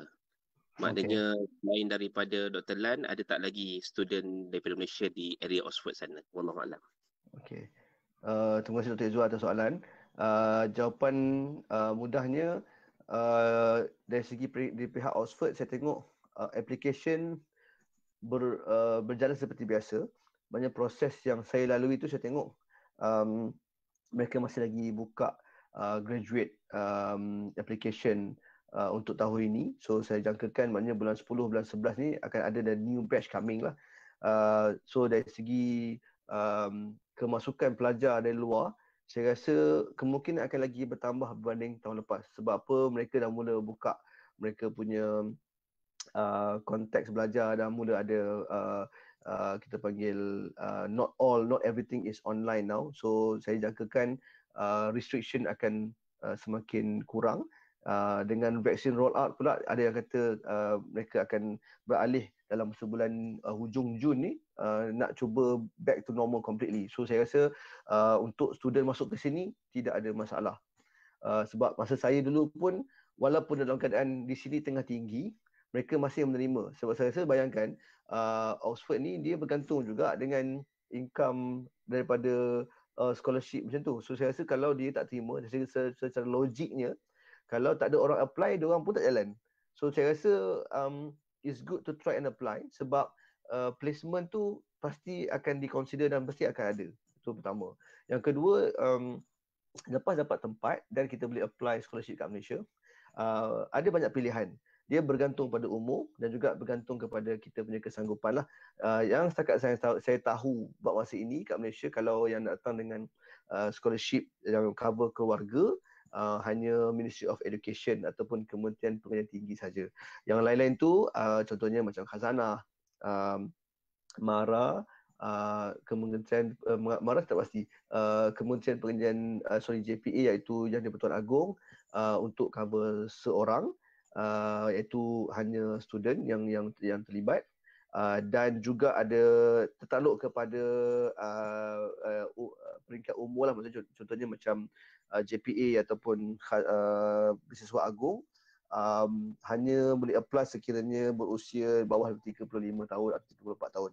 So saya apply semua, tapi dah tahu umur tu saya kena technical knockout lah. Tapi saya nak advise kat sini, kalau ada warga Anadi yang berhasrat untuk sambung PhD dan dah cuba apply atau nak cuba tahun depan, you take 1 year for you to apply. So make sure kalau rasa nak masuk 2022 punya entry, why not sekarang explore, tengok bidang apa, tengok siapa supervisor, tengok kat mana dan sebagainya, apply dan masukkan, tengok requirement IELTS dan sebagainya, so you ada masa untuk ambil exam ataupun persediaan tersebut. So saya terlalu last minute, so macam kalut sangat dengan COVID dan sebagainya. So saya advise kalau nak ada hasrat untuk menyambung masters ataupun PhD di sini, explore bidang yang, go to the website, dia free. Website dia sangat komprehensif. You boleh Google dan tengok setiap supervisor tu punya kajian bidang apa, paper apa, semua ada di situ. Dan boleh tengok sendiri dan boleh email directly kalau kata berminat dengan particular supervisor. So dia boleh respon terus daripada email tersebut. Dan once dah dapat tempat nanti apa semua, baru boleh apply option of scholarship di Malaysia. So kebiasaannya timeline untuk scholarship ni dalam bulan 3, bulan 4 kat Malaysia dia akan buka order application untuk scholarship. So di sinilah. So maksudnya bulan 1 you submit untuk Oxford application up until end of January rasanya. So you submit dengan personal statement dan sebagainya. So bulan 2 is the interview untuk masuk yang bulan 10 punya entry. Dapat tempat bulan 3 you hantar application untuk scholarship. And then you have 3, 4, 5, 6 tu dia akan proses scholarship, all the bureaucracy, proses tu biasalah akan ambil masa, kena present dengan employer, universiti dan sebagainya untuk peringkat di Malaysia. Dan by bulan 7, bulan 6, bulan 7, bulan 8 maksimum you patut dapat tahu dah scholarship dapat, tempat pun secure, dan bulan 10 you akan mulakan pengajian. So itu secara orang kata ringkas proses application. But you can always email me or call me. Okey, terima kasih Dr. Hilal di atas jawapan tadi. Saya rasa penjelasan tadi juga menjawab soalan daripada Nurul Syafiqah NHI yang bertanya dekat chat box. Cuma Nurul Syafiqah tanya bila pursue medik dapat scholarship daripada mana dan macam mana doktor memohon. So mungkin zaman sekarang ni lain sikit lah daripada dulu kan? Lain sikit. Okey. Okey, untuk mungkin laluan setiap orang mungkin berbeza bergantung kepada siapa kita punya employer lah. So saya dulu bertugas di bawah Kementerian Kesihatan, tapi semenjak kita jump ship dan menjadi tenaga pengajar di UKM, so saya bertugas di bawah Pusat Perubatan UKM. Hospital PPUKM tersebut ialah di bawah mandat universiti. So I'm under the Ministry of Education. So maknanya saya layaklah untuk apply scholarship di bawah Kementerian Pendidikan Tinggi. So dia bergantung juga dalam bidang apa, di mana you. Tapi kalau you dalam department lain pun saya rasa again jangan tutup kepada option yang ada. Maknanya you boleh apply khazanah yang terbuka kepada semua. Kalau umur you 32, 33, try beasiswa agung. Beasiswa agung antara yang paling tinggi yang saya tahu, monthly dia paling tinggi beasiswa agung. So ni disclaimer bagi kita siap. So and then you juga boleh apply scholarship dalaman. Maksudnya kat sini sekarang dia bagi scholarship untuk macam Southeast Asian atau developing countries punya scholar. So you explore kat website tu, dia ada bagi. Saya dah try apply, dia tak dapat lah. Mungkin tak layak kan. Ada lagi yang apply lagi tiada. So dia Oxford sendiri ada dia punya kita panggil fund untuk provide the scholarship. So kalau dalam kes yang terakhir tadi, maknanya kalau you dapat tempat, tiba-tiba you punya supervisor tu kata, oh I have a fund and you can ada apply scholarship, and you dapat scholarship tu. Sebenarnya kalau dapat scholarship dalaman daripada pihak universiti sendiri dan boleh supply you for the next 2-3 years punya fees, mungkin tugas yang kita punya hanya untuk scholarship cari untuk sara hidup saja contoh. Tapi fee untuk belajar tu dah cover. Itu contoh antara option yang ada. So just explore, because saya masa proses nak cari scholarship tu memang penting sikit lah. So you cuba saja mana yang boleh, sebab you tak tahu rezeki you yang mana. But jangan tertutup kepada salah satu dua option saja. Cuba sebanyak mungkin. Nah dan about COVID tu betul lah, maknanya situasi mungkin berubah because of COVID, tapi be alert on the website by Khazanah dan sebagainya dalam tempoh bulan 2, bulan 3 macam tu biasanya announcement akan dibuat untuk scholarship application. Okey, terima kasih Dr. Lan di atas sambungan penerangan tadi. Jadi mungkin kita boleh dapat satu lagi soalan terakhir. Ada lagi yang nak bertanya sebelum kita tutup sesi secara apa? Orang panggil rasmi ni. Ada siapa-siapa yang nak tanya? Boleh tanya resepi ni ke? Rendang, dendeng. Resepi rendang dendeng Okay, tak ada siapa nak tanya? Resepi rendang dinding tu saya nak kongsi gambar ni, gambar yang saya tunjuk ni. Gambar ni sebenarnya saya share dengan Mak Saleh ni makan resepi rendang dinding ni. Jangan terkejut ni. Lemang cawan ya. Lemang cawan itu terima kasih kepada Khairul Amin lah. Kami kat sini memang punya lemang. So gambar ni kita bagi dia rasa lemang dengan rendang dinding sebenarnya. Tapi saya cakap siap-siap lah bagi disclaimer sebab orang tak makan pedas. So cakap dia yang ini sedikit spicy lah. So tapi true enough lah, esok tu dia beritahu dia tak tahan pedas. Tapi sebenarnya kita dah buat yang paling mild lah tu. So mungkin lidah dia orang tak apa sesuai lah dengan rendang-rendang kita. Tapi dia kata sedap lah, itu je lah. So kredit kepada Khairul Amin lah. So ini just nak share gambar winter. Tapi nampak tak rambut anak saya yang paling kanan tu kan? Ini nak cakap kejakunan saya lah setelah beberapa tahun first time tengok snow. Apa tu? Dalam gambar tu nampak tak snow tu sebenarnya bentuk macam kristal dan sebagainya. Saya ingat kan dalam kartun je. Rupanya memang betul snow tu dia punya kita panggil dia small particle tu is actually ada bentuk shape macam tu. Snowflake. Snowflake. Dia datang sini rambut dia tuang rambut. So yalah itulah sedikit sebanyak dan kat sini before akhirnya tu nak share sedikit gambar yang anak-anak saya kat sini diorang bertemu dengan berbagai jenis orang jugalah. Ada anak Jepun, ada anak orang putih. Tapi yang bagusnya football menyatukan mereka. Walaupun bapak dia Manchester, anak Liverpool, tapi tak apa. Kita tetap orang kata because of football you can work together lah. Yang last kali tu saya nak tunjuk gambar Azizul Hasni tu. Kenapa saya share? Sebab saya kenal dengan rapat, tapi ada satu benda yang saya belajar dari dia. Dia tak takut orang. Mentality ni yang saya belajar macam okay, dia tak ada takut orang besar ke kecil ke, he doesn't care. So which I think is about how you control your mind lah. Bila kita nampak orang besar, kita dah takut dah. Ataupun orang rasa kita rasa pandai, kita dah infinity complex, kita dah menghalang kita. Tapi apa saya belajar dari Azizul ni, dia tak ada that perasaan tu. Dia tak peduli kau besar ke, kau kecil ke, kau Jerman ke, kau apa Mak Saleh ke. Aku tahu aku laju, aku menang. That kind of thing. So saya rasa kita kena belajar dari dia lah. Dan of course doa ayah keluarga dan sebagainya.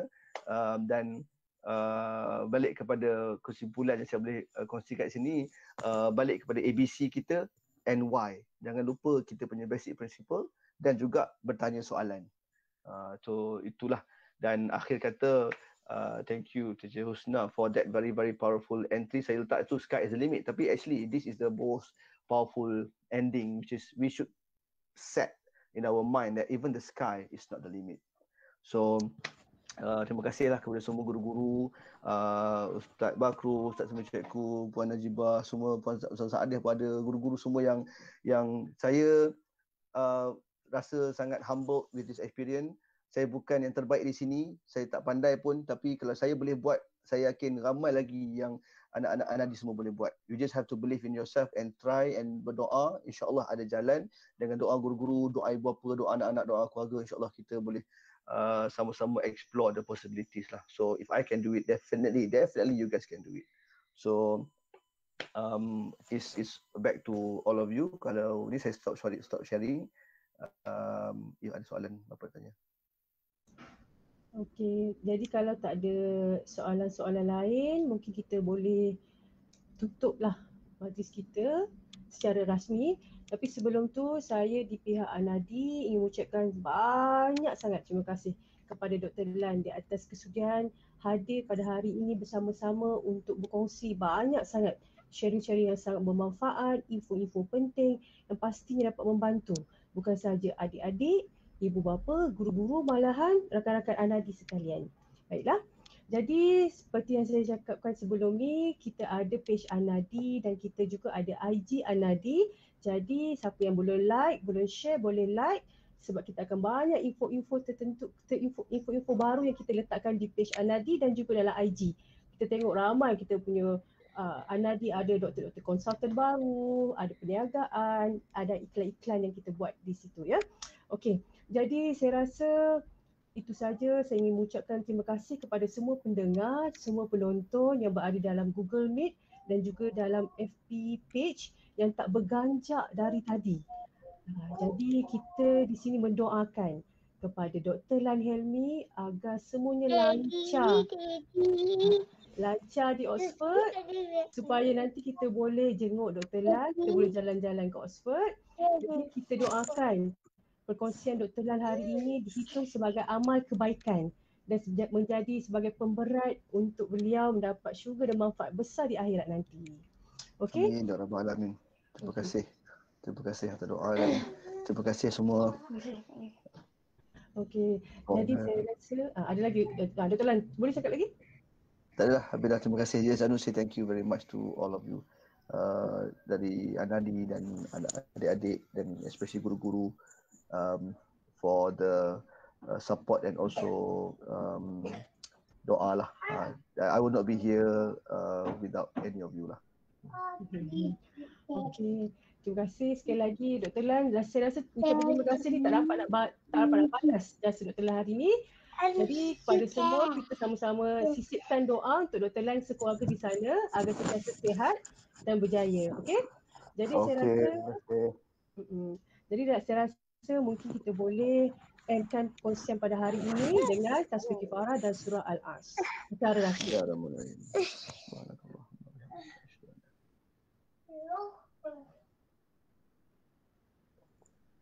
Okey, tapi kalau siapa yang tak ada membina sebuah agama bagai menusuk duri dari dalam jiwa bersama niat hati suci sejati dalam nurani menyamai satu cita-cita bersama dihiasi iman dan takwa demi untuk maruah agama yang kini dibuai gelora.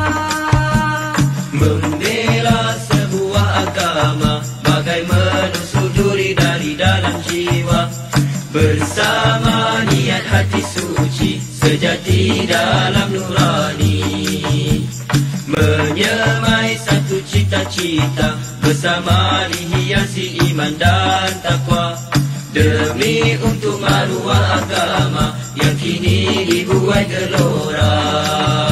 Satu cita-cita semua dalam jiwa dengan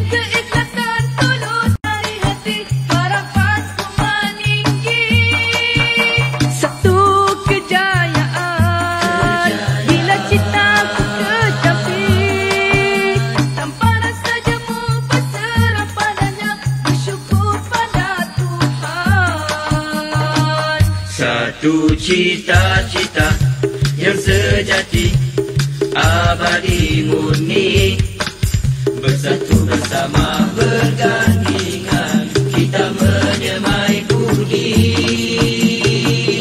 Jiwa yang sejati, harmoni, tiada rasa sangsi, sujud setia kepadanya, hanya Allah yang esa.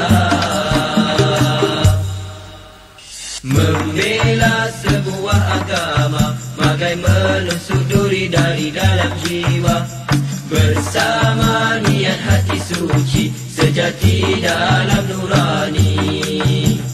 Menyemai satu cita-cita, bersama dihiasi iman dan takwa, demi untuk maruah agama yang kini dibuai gelora. Satu cita-cita bersama dalam jiwa, dengan keikhlasan tulus dari hati, harapan semua tinggi. Satu kejayaan bila kita ku kecapi, tanpa rasa jemu berserah padanya, bersyukur pada Tuhan. Satu cita-cita yang sejati, abadi murni, bersatu bersama bergandingan, kita menyemai budi. Jiwa yang sejati, harmoni, tiada rasa sangsi, sujud setia kepadanya, hanya Allah yang esa. Membela sebuah agama, bagai menusuk duri dari dalam jiwa, bersama niat hati suci, sejati dalam nurani.